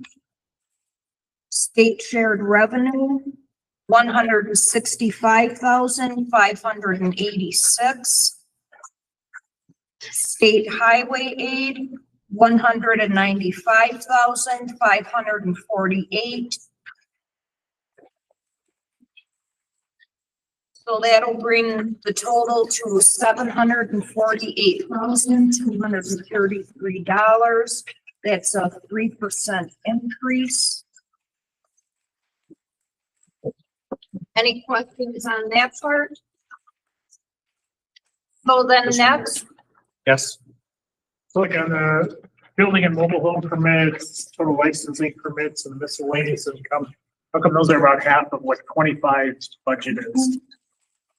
it's just a guess. Oh, those are just guesses, like the state shared revenue, the state highway aid that we know. For 2025 list is the actual numbers. Right. Brought in, but. Right, but that's what I'm saying, you're estimating half of those numbers for. Oh, you're talking about the license? Yeah, for license, for building mobile home permits, total license permits and total miscellaneous. Is that part of the?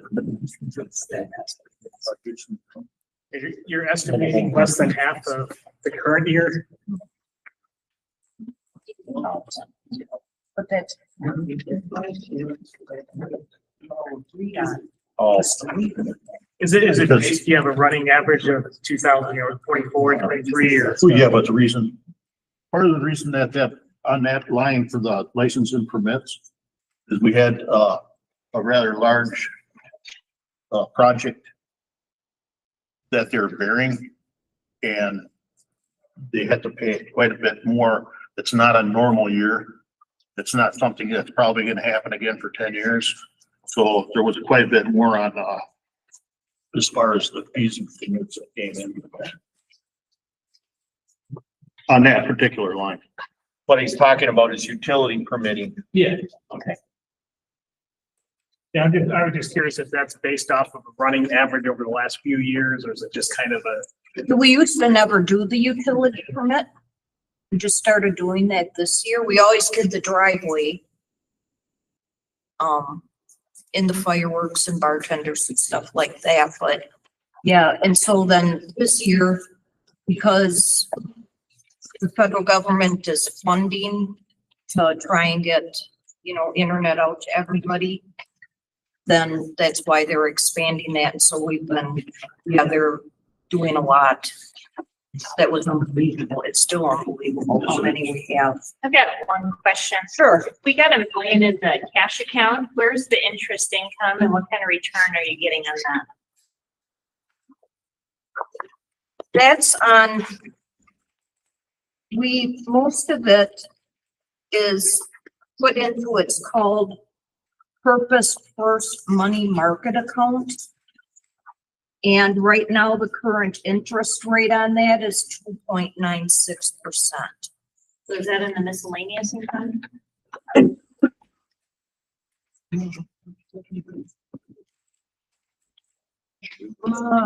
I can't answer that question, but I can answer the question. It is on a sliding fee when we put it into that purpose money account.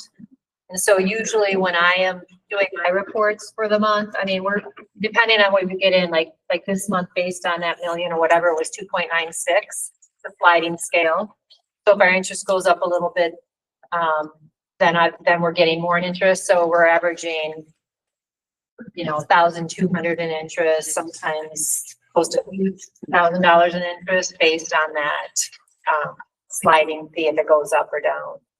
And I don't know where you're putting that. So miscellaneous income, that includes, dog licenses, the interest from in that money market account.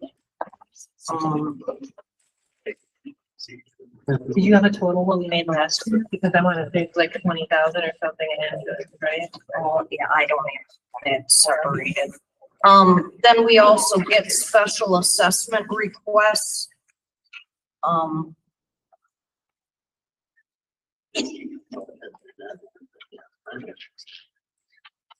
that's what's all included in the miscellaneous. So we had 57,000 actual for 10 months, and then we budgeted after that. For 2026. This, our total miscellaneous income is what you're talking about, correct? Correct. And our actual income from last year was 57,519. The reason that money was so high is because we were able to take advantage of some really good interest rates. We got 4% and 5% on some of that money. The nice thing about that money that we do have tied up is we can access that at most any time with very little penalties. So we keep most of it invested all the time. So that's why the budgeted amount was only $25,000.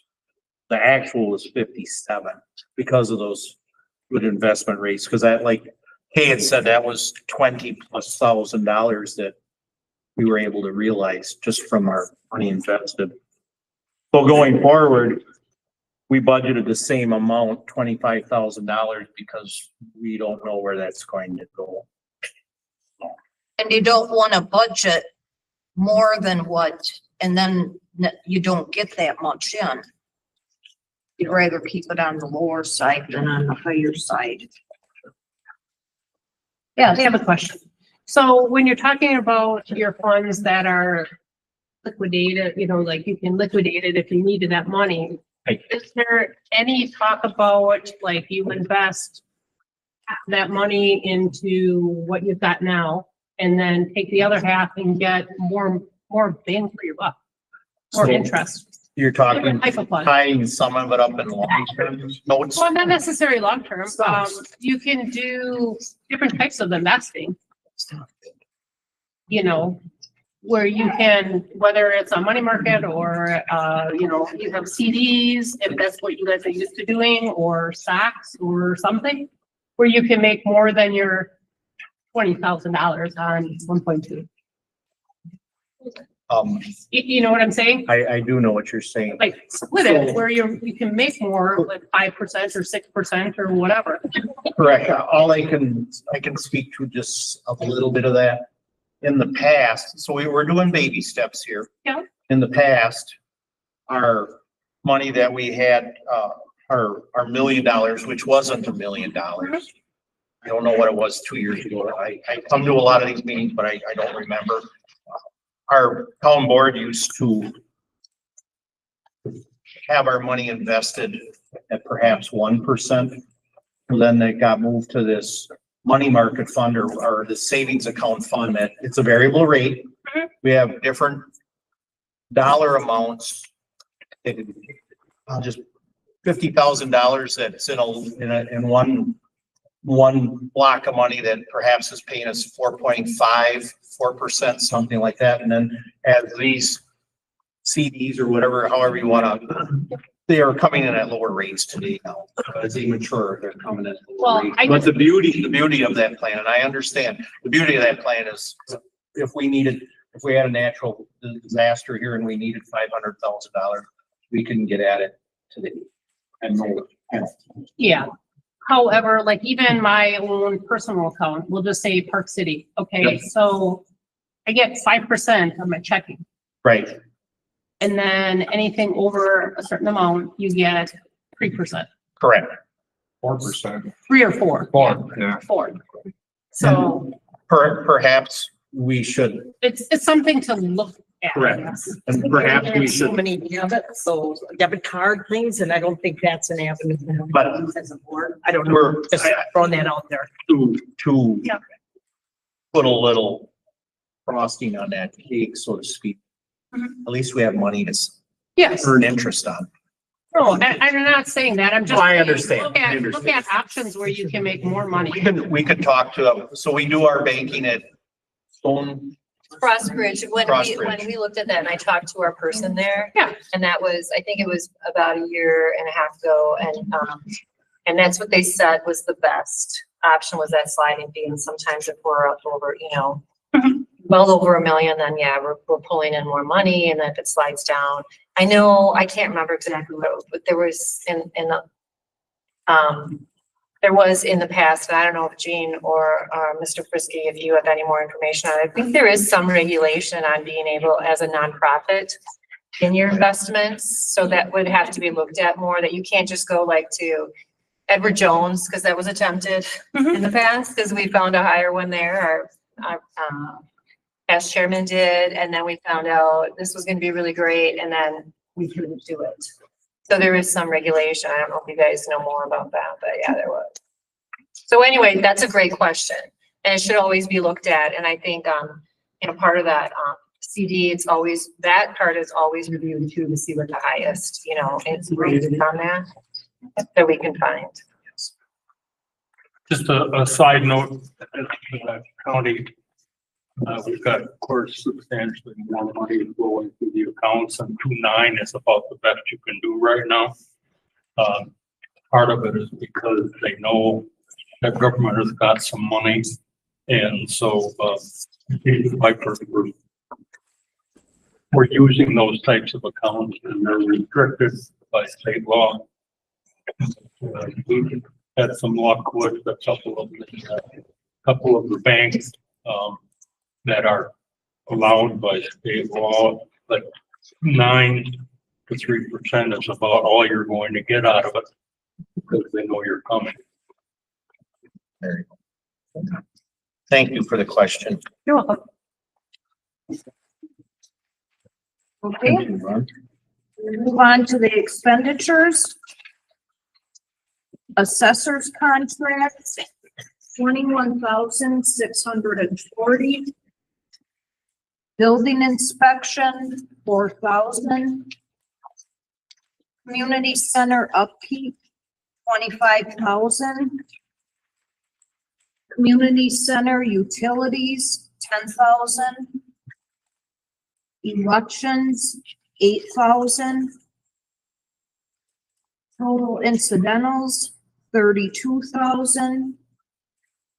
Total insurance, 18,000. Total office supplies and expenses, 15,000. Total payroll, 130,000. Total shop and garage supplies, 10,000. Shop and garage utilities, 4,000. So that brings the total expenditures for general government to $277,640. Any questions on that part? So next is expenditures, services, equipment repair fund, 25,000. Contract fire department, 138,000. Total highway maintenance, 590,000. I have a question. Yes. On that total highway maintenance, with that being so high, I was at one of the town board meetings a while back and we needed 2 culverts replaced. And there happened to be 2 people that were here that do that type of work or whatever, jobs. And they were just assigned those jobs instead of taking bids that are supposed to be listed and going by the bids instead of assigning jobs like that. How, are these actually the jobs getting bid at, or are they getting assigned like those were? I can speak to that. The one culvert, we needed a contractor that had enough equipment to perform that task in a short amount of time. So, and it was under a certain dollar amount where we didn't have to bid it. That wasn't the one that pertained to it, because Tim even brought it up. And he said, it doesn't happen that way. You can't assign jobs that way. It needs to be listed in the paper and it needs to be going by bids. If it's under a certain dollar amount, we don't have to bid it. Wouldn't that be? We try all those expenditures. I tried, the board tries, we discuss those at every board meeting. Even the minor amounts. The board has given, I am given the chairman, myself, the ability to spend $5,000 on any one given project without approval. I choose not to do that. That's why we discussed, we had a culvert put out to bid on Spring Lake Road. It come in, I don't know the exact dollar amount. Was it $2,000? We just, yeah. But anyways, that $2,000 culvert got bid out. We had, and there's two contractors that bid on that. We had another culvert that we did not bid out because of the location of the culvert, the amount of traffic that was on that road, the proximity to the railroad tracks. It was, there's a lot of moving parts of that culvert. That culvert, I think that come in under $4,000. We didn't even, anything under 5,000, we don't have to bid.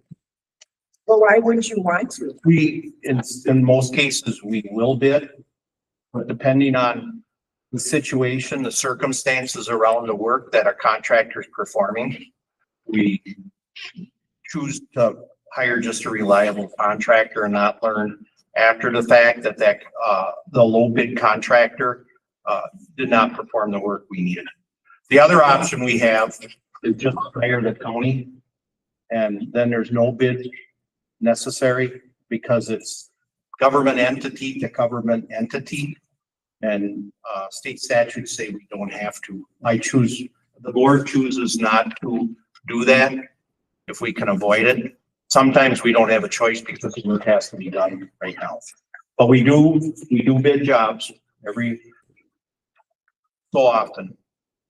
The Lincoln- bigger jobs and the total highway maintenance, that's not just redoing roads or culverts. That also includes, snow plowing, sanding, grading. That's all included in that 500. Brushing. One of the things we did do this summer is we hired the county to do some spray patching of our blacktop roads. That was government entity to government entity. We did not bid that out. They have the equipment to do it. Not many outside firms have that equipment, so that we spent $50,000 on that. All in little chunks though. 1 month they'd work $5,000, the next month they'd work $12,000 worth. So depending on the circumstances, we do try to bid out because it does save us money. Airport Road, for example, through the bidding process, we save from high bidder to low bidder. I believe I wasn't on the board at that time, but I believe we saved $70,000 or $80,000 just by bidding that.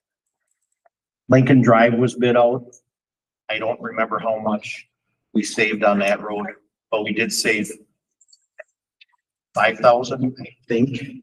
The bids were really close, so that's a good thing.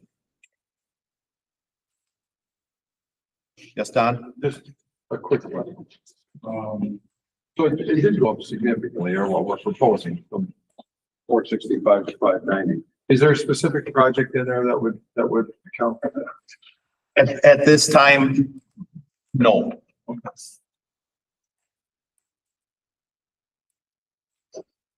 Okay. Mobile home tax maps, 9,000. Recycling, 20,000. So total services is $782,000. Next is the reserves. LRIP is nothing. All garage repair fund, 70,000.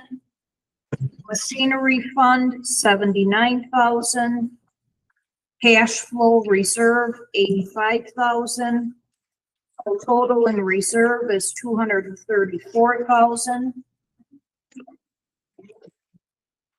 So that brings a total of services and reserves of $1,293,640, which is a 10% increase from last year.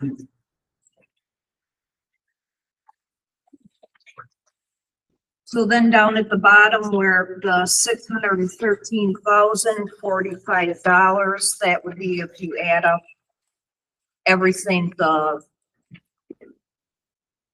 what we take in and then subtract. Start with, the cash balance. Add in the revenues and then subtract all the expenditures and reserves. Is what we should end up with at the end of next year. 600. $13,045. So that's what our balance should be at the end of next year. If our budget is somewhat close, and hopefully it is. We're operating in a little bit of a vacuum when it comes to our budget because we have 2 part-time employees that work the summer. Up till last year, we did not have that. We have a couple more employees that are going to help us plow snow. Hopefully our vehicles stay running. We don't have to expend too much money on those. So it's, the board put together this budget best we could. Is there any other discussion on our budget tonight? With that being said, I would like a motion to approve this budget. Kathy Kufal makes the motion. Is there a second? Well, I would like to make a motion to approve the 2026 budget as printed. Thank you, Kathy. Is there a second? Larry, Wendy. With that being said, all those in favor to approve the 2026 budget, say yay. Yay. All those opposed, say no. Motion passes. I should have said aye. With that, Move to adjourn. I'll second it. all those in favor? Aye. Motion passes. Thank you. And on to our last meeting of the evening. We'll keep it really short.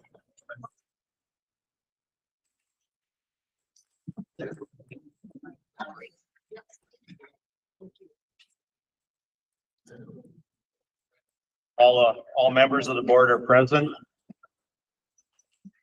Need a motion to approve the minutes from our October 13th board meeting. Motion to approve. Second that. Motion by Scott, seconded by Matt. All those in favor? Aye. Motion passes. Treasurer's report for October.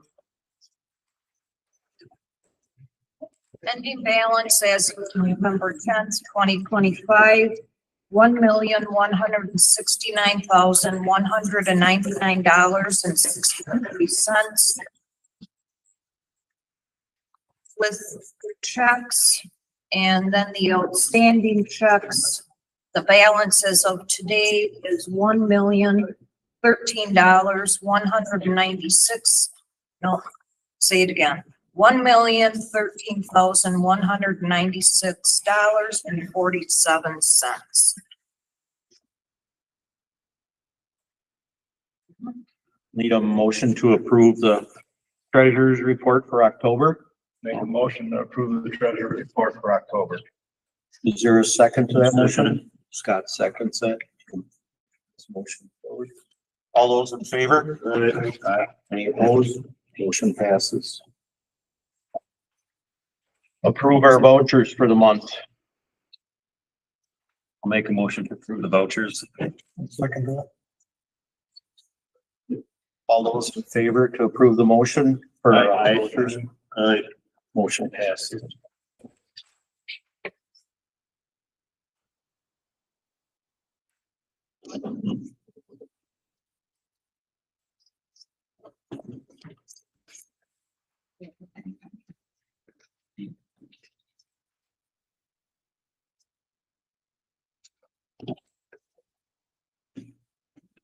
Road report, the county, like I said before, completed the spray patching. We had to do some emergency road work on the corner of Lake Pasavic and Dujinsky Road. The corner of the road was sinking on that intersection, so if you're driving through there, that's why the cones are present. I originally had hoped that we could just have American Asphalt put down some asphalt on top of where it was sinking. American Asphalt come and looked at the road and they told us that that was not possible, that we had to dig the blacktop out and bring the gravel, the base up to level. So we had a contractor come in and get that done for us because time is getting short. The ground is freezing. The other reason I had them come and look at this is American Asphalt is going to be fixing the culvert that was installed by the railroad tracks on Dujinsky, and they're also going to be doing a little bit of work on that intersection of Dujinsky, Pasavic, and Highway K. So we thought it would be a good time to have them look at that intersection. We were able to save $1,000 in equipment transportation from American Asphalt. So that's why we started looking at that intersection, because they can just drive their paver up the road a half mile. So hopefully this week, well, I shouldn't say hopefully, Wednesday, American Asphalt is supposed to be there to do that patching of the culvert, the intersection of Pasavic and Hillside, and also the corner of Highway K, Pasavic, and Duginski. Equipment report. The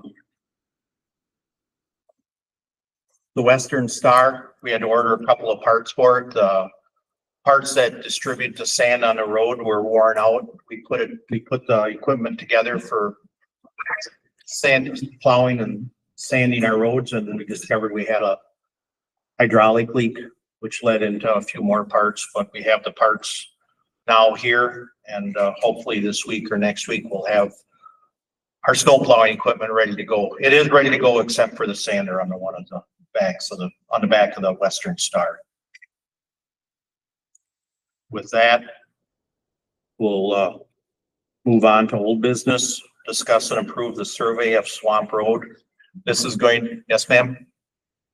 So I spoke with you this morning. Oh. So my name is Mary Hartwig. I'm at North 3731. Yes, Mary. And have my husband here. So we did discuss that today. So we were in support of doing that survey after having those discussions. Oh, thank you. So as Mary stated, she had called me this morning, but she had concerns about, her and her husband own land on the west side, the end of Swamp Road. There's been discussions about Swamp Road at board meetings last month and prior to that even. Discuss and approve a survey of the end of Swamp Road so we can go forward with what we need to do for a turnaround. That is where we should start. Is there any other discussion from the board about that? So with that being said, I would like a motion to approve the surveying of the end of Swamp Road. Make a motion to do a surveying at the end of Swamp Road. Is there Matt seconds that? All in favor? Aye. Motion is approved. Thank you for showing up tonight. New business. We'll move on to new business. Oh, back to Swamp Road also. I'm sorry. I was going to meet with Jason Lemmer from the Highway Department to give us an opinion on Swamp Road about where to proceed with that, because it's been a discussion on and off at this board meeting. Jason is on. I would have had that done, but Jason decided to take vacation on me. So hopefully next month I'll have an update for everyone on what he feels how we should proceed after the survey of Swamp Road. I have a quick question for you. You're on the west side of Swamp Road, correct? Whereabouts on the road is your property? So they put a culvert across Swamp Road towards the end. So we're at about the 1 mile mark is the bottom of our 40 that attaches to Swamp Road. And then our property goes all the way to the end and past a little bit, past the turnaround. Okay. So depending on where that survey is, there's that discussion about how far does the road really go. So we're not sure if the right of way or whatnot ends before the turnaround or not. Okay, thank you. And with that also being said, excuse me, the survey company, there's 2 survey companies that do a lot of work from municipalities when it comes to locating roads and turnarounds.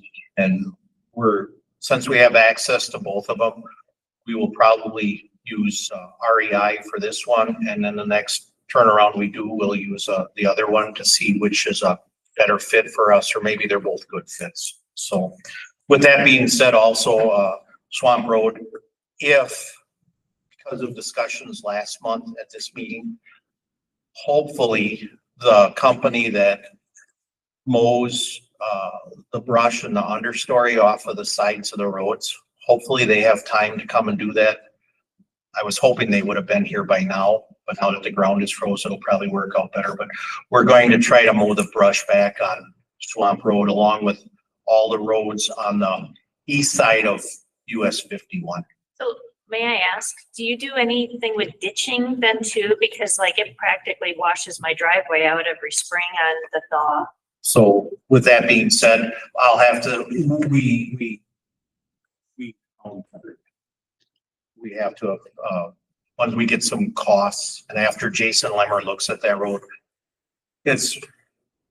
we're going to have to approach Swamp Road in little pieces because we can't, as a board, spend I'm just gonna pick a number, $100,000 in any one year to bring that road up to a standard, with the rest of the roads. So it's going to be a process, a long process, but we'll get there eventually. Tony, when you say standard, are you talking 60-foot wide roadway or what are you talking about? Well, there's actually and I don't have that paperwork with me, but there's actually, when we look at Lincoln County Highway Department's road standards they actually have a standard for town roads that speaks about ditching and driveway access and trees and foliage and understory that has to be, roads need to stay dry. So, a good example of that is when we paved Lincoln Drive, we cut the trees back, everything back to the road right away to keep the road dry. You had mentioned something like that when you got the cutting permit for. Right, we had to get a cutting permit from the state of Wisconsin actually to do part of that because their road right away goes down Lincoln Drive like 500 feet. It is unbelievable how far that goes up. So, but that wasn't a problem. Another example is when Scott was chairman, the trees got cut back on, what road was that, Scott? Black Alder. But I mean, those trees had to be cut. There was trees 12 inches in diameter right on the shoulder of the road. So that's all part, we have on the town's website, there's actually a flow chart to kind of give you a high level overview of road maintenance and repairs and rebuilds. So I encourage everyone to visit. Are you notified of your discussions other than coming? As we go forward, first we have to discuss which roads, and then we'll have to look at that flow chart and what does that road all need. And then perhaps within those discussions, we should send a letter to the town board should send a letter to landowners ABC on whatever road that is, if there's major repairs going to happen, that they're aware of it. So everyone's informed. Would make our job in the long run easier too. Okay. New business, discuss utility permit. This goes right, if you have an agenda with you, this goes right along with correspondence. A letter emailed to Patrick Anderson at Frontier Business account. And our utility permits has just snowballed into something that's, what would you call that, Scott? Unmanageable? I don't think I can say that.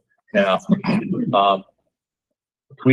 There is some discussion about our utility permit, so we have Spectrum, Charter, and Frontier right now have subcontractors in our township. And they're installing, when you drive around, you'll see this orange plastic conduit sticking out of the ground, or this plastic conduit on the sides of the road. A few months ago, they moved into our township without permitting. That's a problem because without permits, they're going to install this conduit wherever it's easiest for them. So we had to shut them down. Scott Ober, he used to work for General Telephone and he run the install crews, underground install crews. So we're very fortunate. Our taxpayers are very fortunate to have him. Without him, the contractors would be just running wild in this township, doing whatever they want, where they want, when they want, with no oversight. So he put together a utility permit, one that allowed for some common sense and interpretation. That was not a good idea. Anyways, we had to shut them down. Fast forward to a couple weeks ago, they're installing on underground crews for Charter Spectrum are putting on facilities in on Norwegian Road. They're not going by the engineering, not going by the prints. They're doing what they want to do. I'm driving by because I live close to Norwegian Road. And there's a gentleman walking down the side of the road with a tape measure where the road is where there's wetlands. And he's putting a spray line 3 feet off the blacktop. I look up the road, there's a plow, a trencher sitting on the side of the road. I know what they're going to do. They're going to plow 2-3 feet off the blacktop. That's a problem because when we redo a road rebuild, when we do ditching, landowner wants to put a culvert in. That facility, that utility is not in the right place. Scott's permit stated that those installs have to be on the outside edge of the road right away. Well, they were here. Someone was 3 feet off the asphalt and, they claimed that they needed it because they were getting crowded by a cable, and where that would actually happen, there was nothing there. They could have went right to the back of the right of way. They could have plowed down the road. It was, cheap for them not to, so they moved up to the road line, plowed down that, and right in the bottom of that ditch. I mean, What do you need to do with that, Tony? So what Scott and I are gonna do in the long term is first of all, I've talked with 4 other townships so far. I talked with Wisconsin Public Service today about this because they also did an install in across one of our roads without a permit. Perhaps it was an oversight on public services. But anyways, in the short term, we're going to just deal with Charter on Norwegian Road. Scott and I are going to work with them. We're going to make them take out some of their facilities that are 4 or 5 feet off the blacktop and have them install it in the back of the right of way. Long term, this township and 4 other townships and perhaps more, we're going to standardize the utility permitting process across the whole county.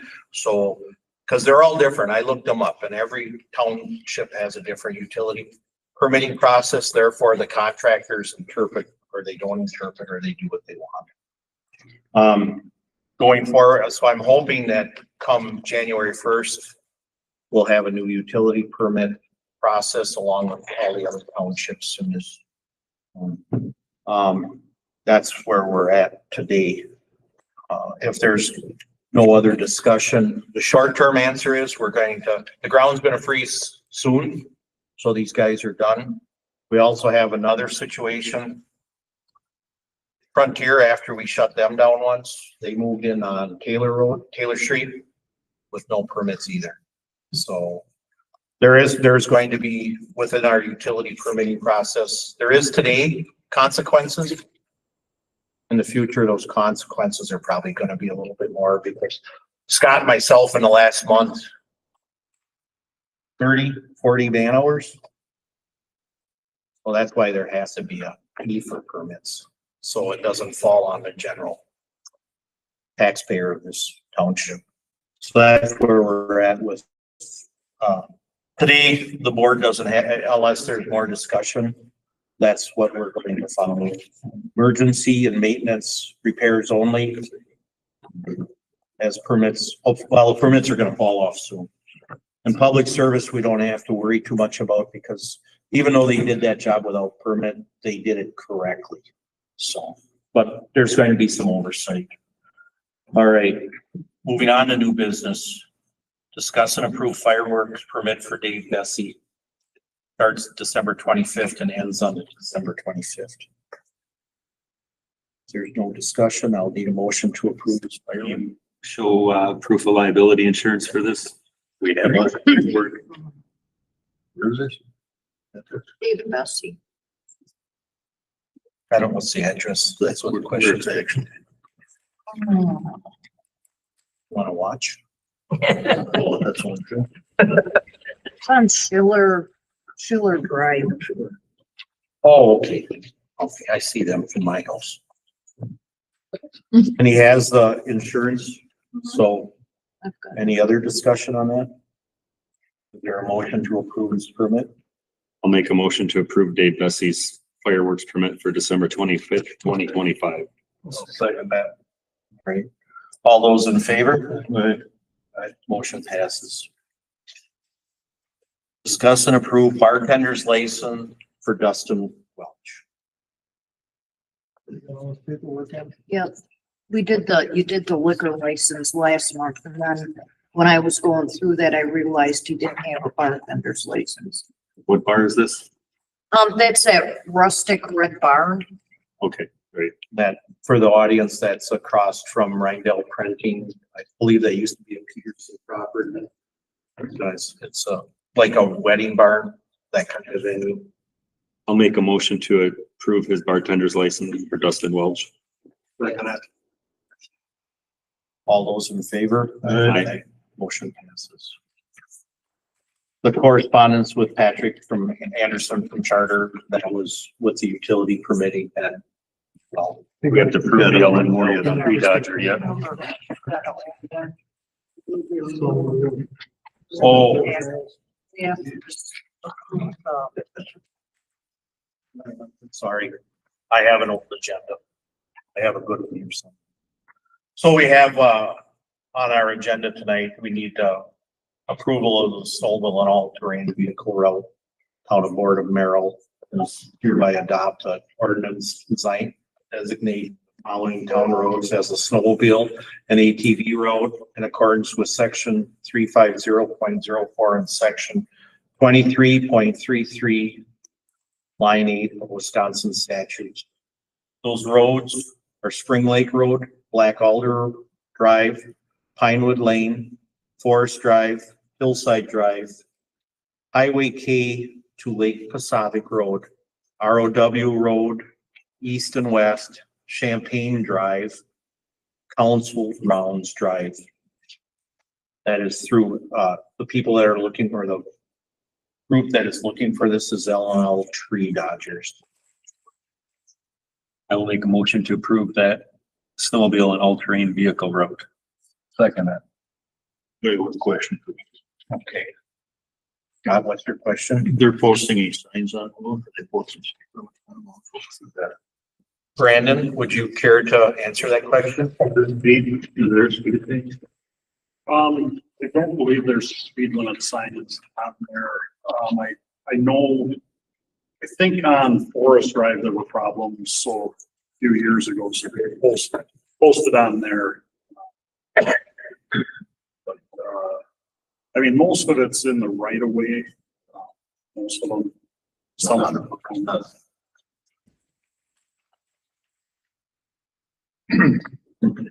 So with that, in regards, you guys do, your L&L Tree Dodgers does monitor that and make signs and put signs up if necessary. Yes, yeah, so we take care of all the signing for it, and then if the plate stuff through, like the rec deputy and stuff like that, then they say, hey, we want you to put up signs for a speed limit or something like that, if there are issues.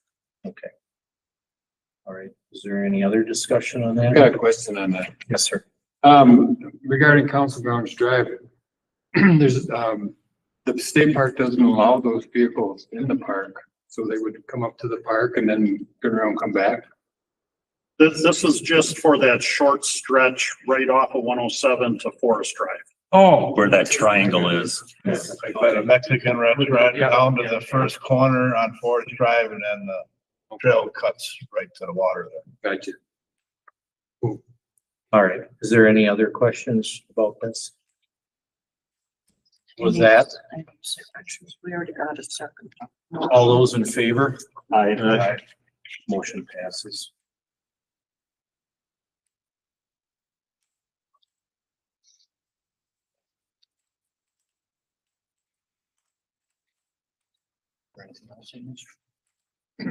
Is there any public comment? Yes, Larry? Real quick question, with the rebuilding of that corner there on Hillside, Yes. is that corner gonna get reshaped there at all? Because to pull up to see around the decorative bushes and stuff that are on the northwest corner, you gotta, almost feels like you're pulling halfway through the intersection, but you're really not. And I've gotten the one finger swoop going around that corner several times. Just wanted to see where you're going. Yeah, what Larry's talking about is there's some, on that intersection on northwest corner of that intersection, on the end of the culvert, there's some of that high grass. I don't know the name of it, but yeah, some type of high swamp grass. I talked with the landowner Brian Grun. He said he don't know where it came from. He says, cut it down, get it out of there. We're gonna move it to Mitzi's house. Yeah. Anyway, so that's what's happening there too. We'll get it cut down. Hopefully we can get that. That's an invasive species, I believe. Hopefully we can get it in control. So. Because that corner was always kind of a wide curve there, and to get up to the corner, you have to pull out. It feels like you're halfway through the intersection. Correct. To see to the left. Correct. When I was looking at that intersection, that's why I talked to Brian about it, because that's a homeowner on that corner. Yes, Scott? I have a question. Is there any town employees that are certified applicators for pesticides and herbicides? That's a really good question. We should look into that. Get them trained so they are certified. Yes. If we need At least that kind, yeah, if we need to do that kind of work, we should have someone certified. Correct. Or if we can't get someone It's certified. actually a small fee. It's not really. Right. Nothing really. Okay. Because I did that many years. And it's not. Okay. If we can't find, if one of our employees doesn't want to do that, then we'll have to look outside our employee group to hire a company to take care of some of that. So with that, if there is no other public comment, I'm sorry. Yes. Christine Vorpagel. I would be the Lincoln County Board Supervisor for District 9. Yes. And there were others, Greg Hardwick, Simon, there, because your township has got several. But I am, whether I'm going to continue for District 9, that comes up like through here and then down across Norwegian Road area. And so the papers can be taken out and you can start getting signatures if you want to run for District 9. Now you have to live in that area. Chris Marlowe would be the, look to see what area you would be in to be running for county board supervisor.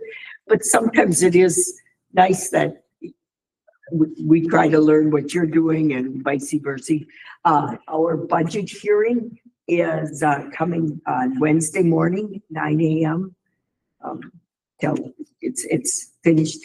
I brought a copy along, but they are available online on the site, Lincoln County site, or you can get a copy if you request from, again, the county clerk's office. But I like to tell people because sometimes people would like to run and then they go, oh, gosh, I don't know. You can start getting signatures and they have to live in and vote in your district.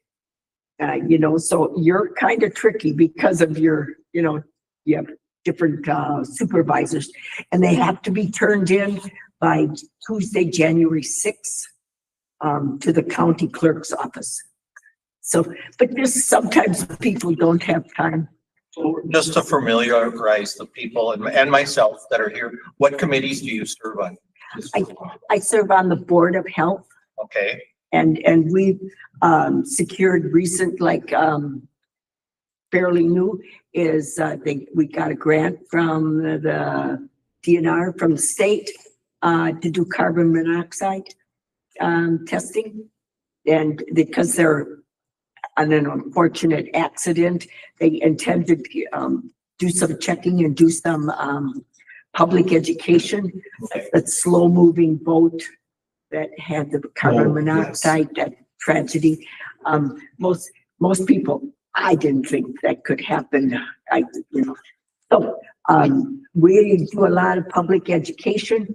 Some of the ARPA money was used for well testing for arsenic and nitrates at a reduced cost. And they do have well testing for free or low income.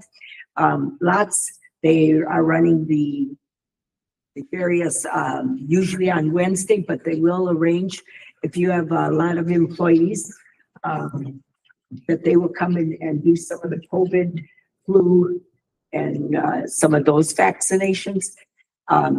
Shelley Herschel does a fabulous job. We are fortunate to have her. And we are a nationally accredited Board of Health, Lincoln County health department, which she does a lot of work, and I participated in, we got queried on what we do in some of our policies and procedures. And we just finished a strategic plan and look at our mission statement and things for the next 5 years. And we have to get that all approved.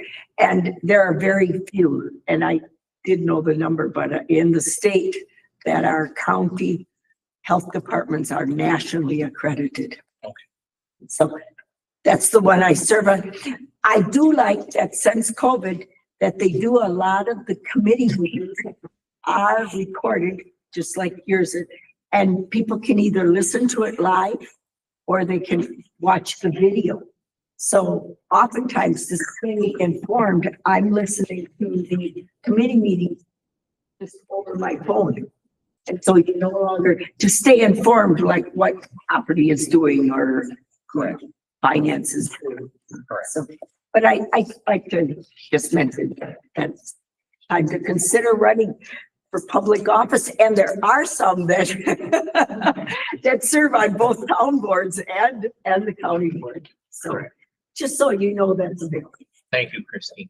Yeah. Is there any other public comment? Yes, Kathy. I just want to thank all of our town personnel that were involved in preparing the budget, and also the committee that set forth the levy increase, all the work that was involved in that. So I just want to thank you all for your efforts on that. Thank you. There you go. And I'd like to thank you and Scott for helping us out tonight. Thank you very much. Any other public comment? With that, I would like a motion to adjourn. Make a motion to adjourn. Second. All in favor? Aye.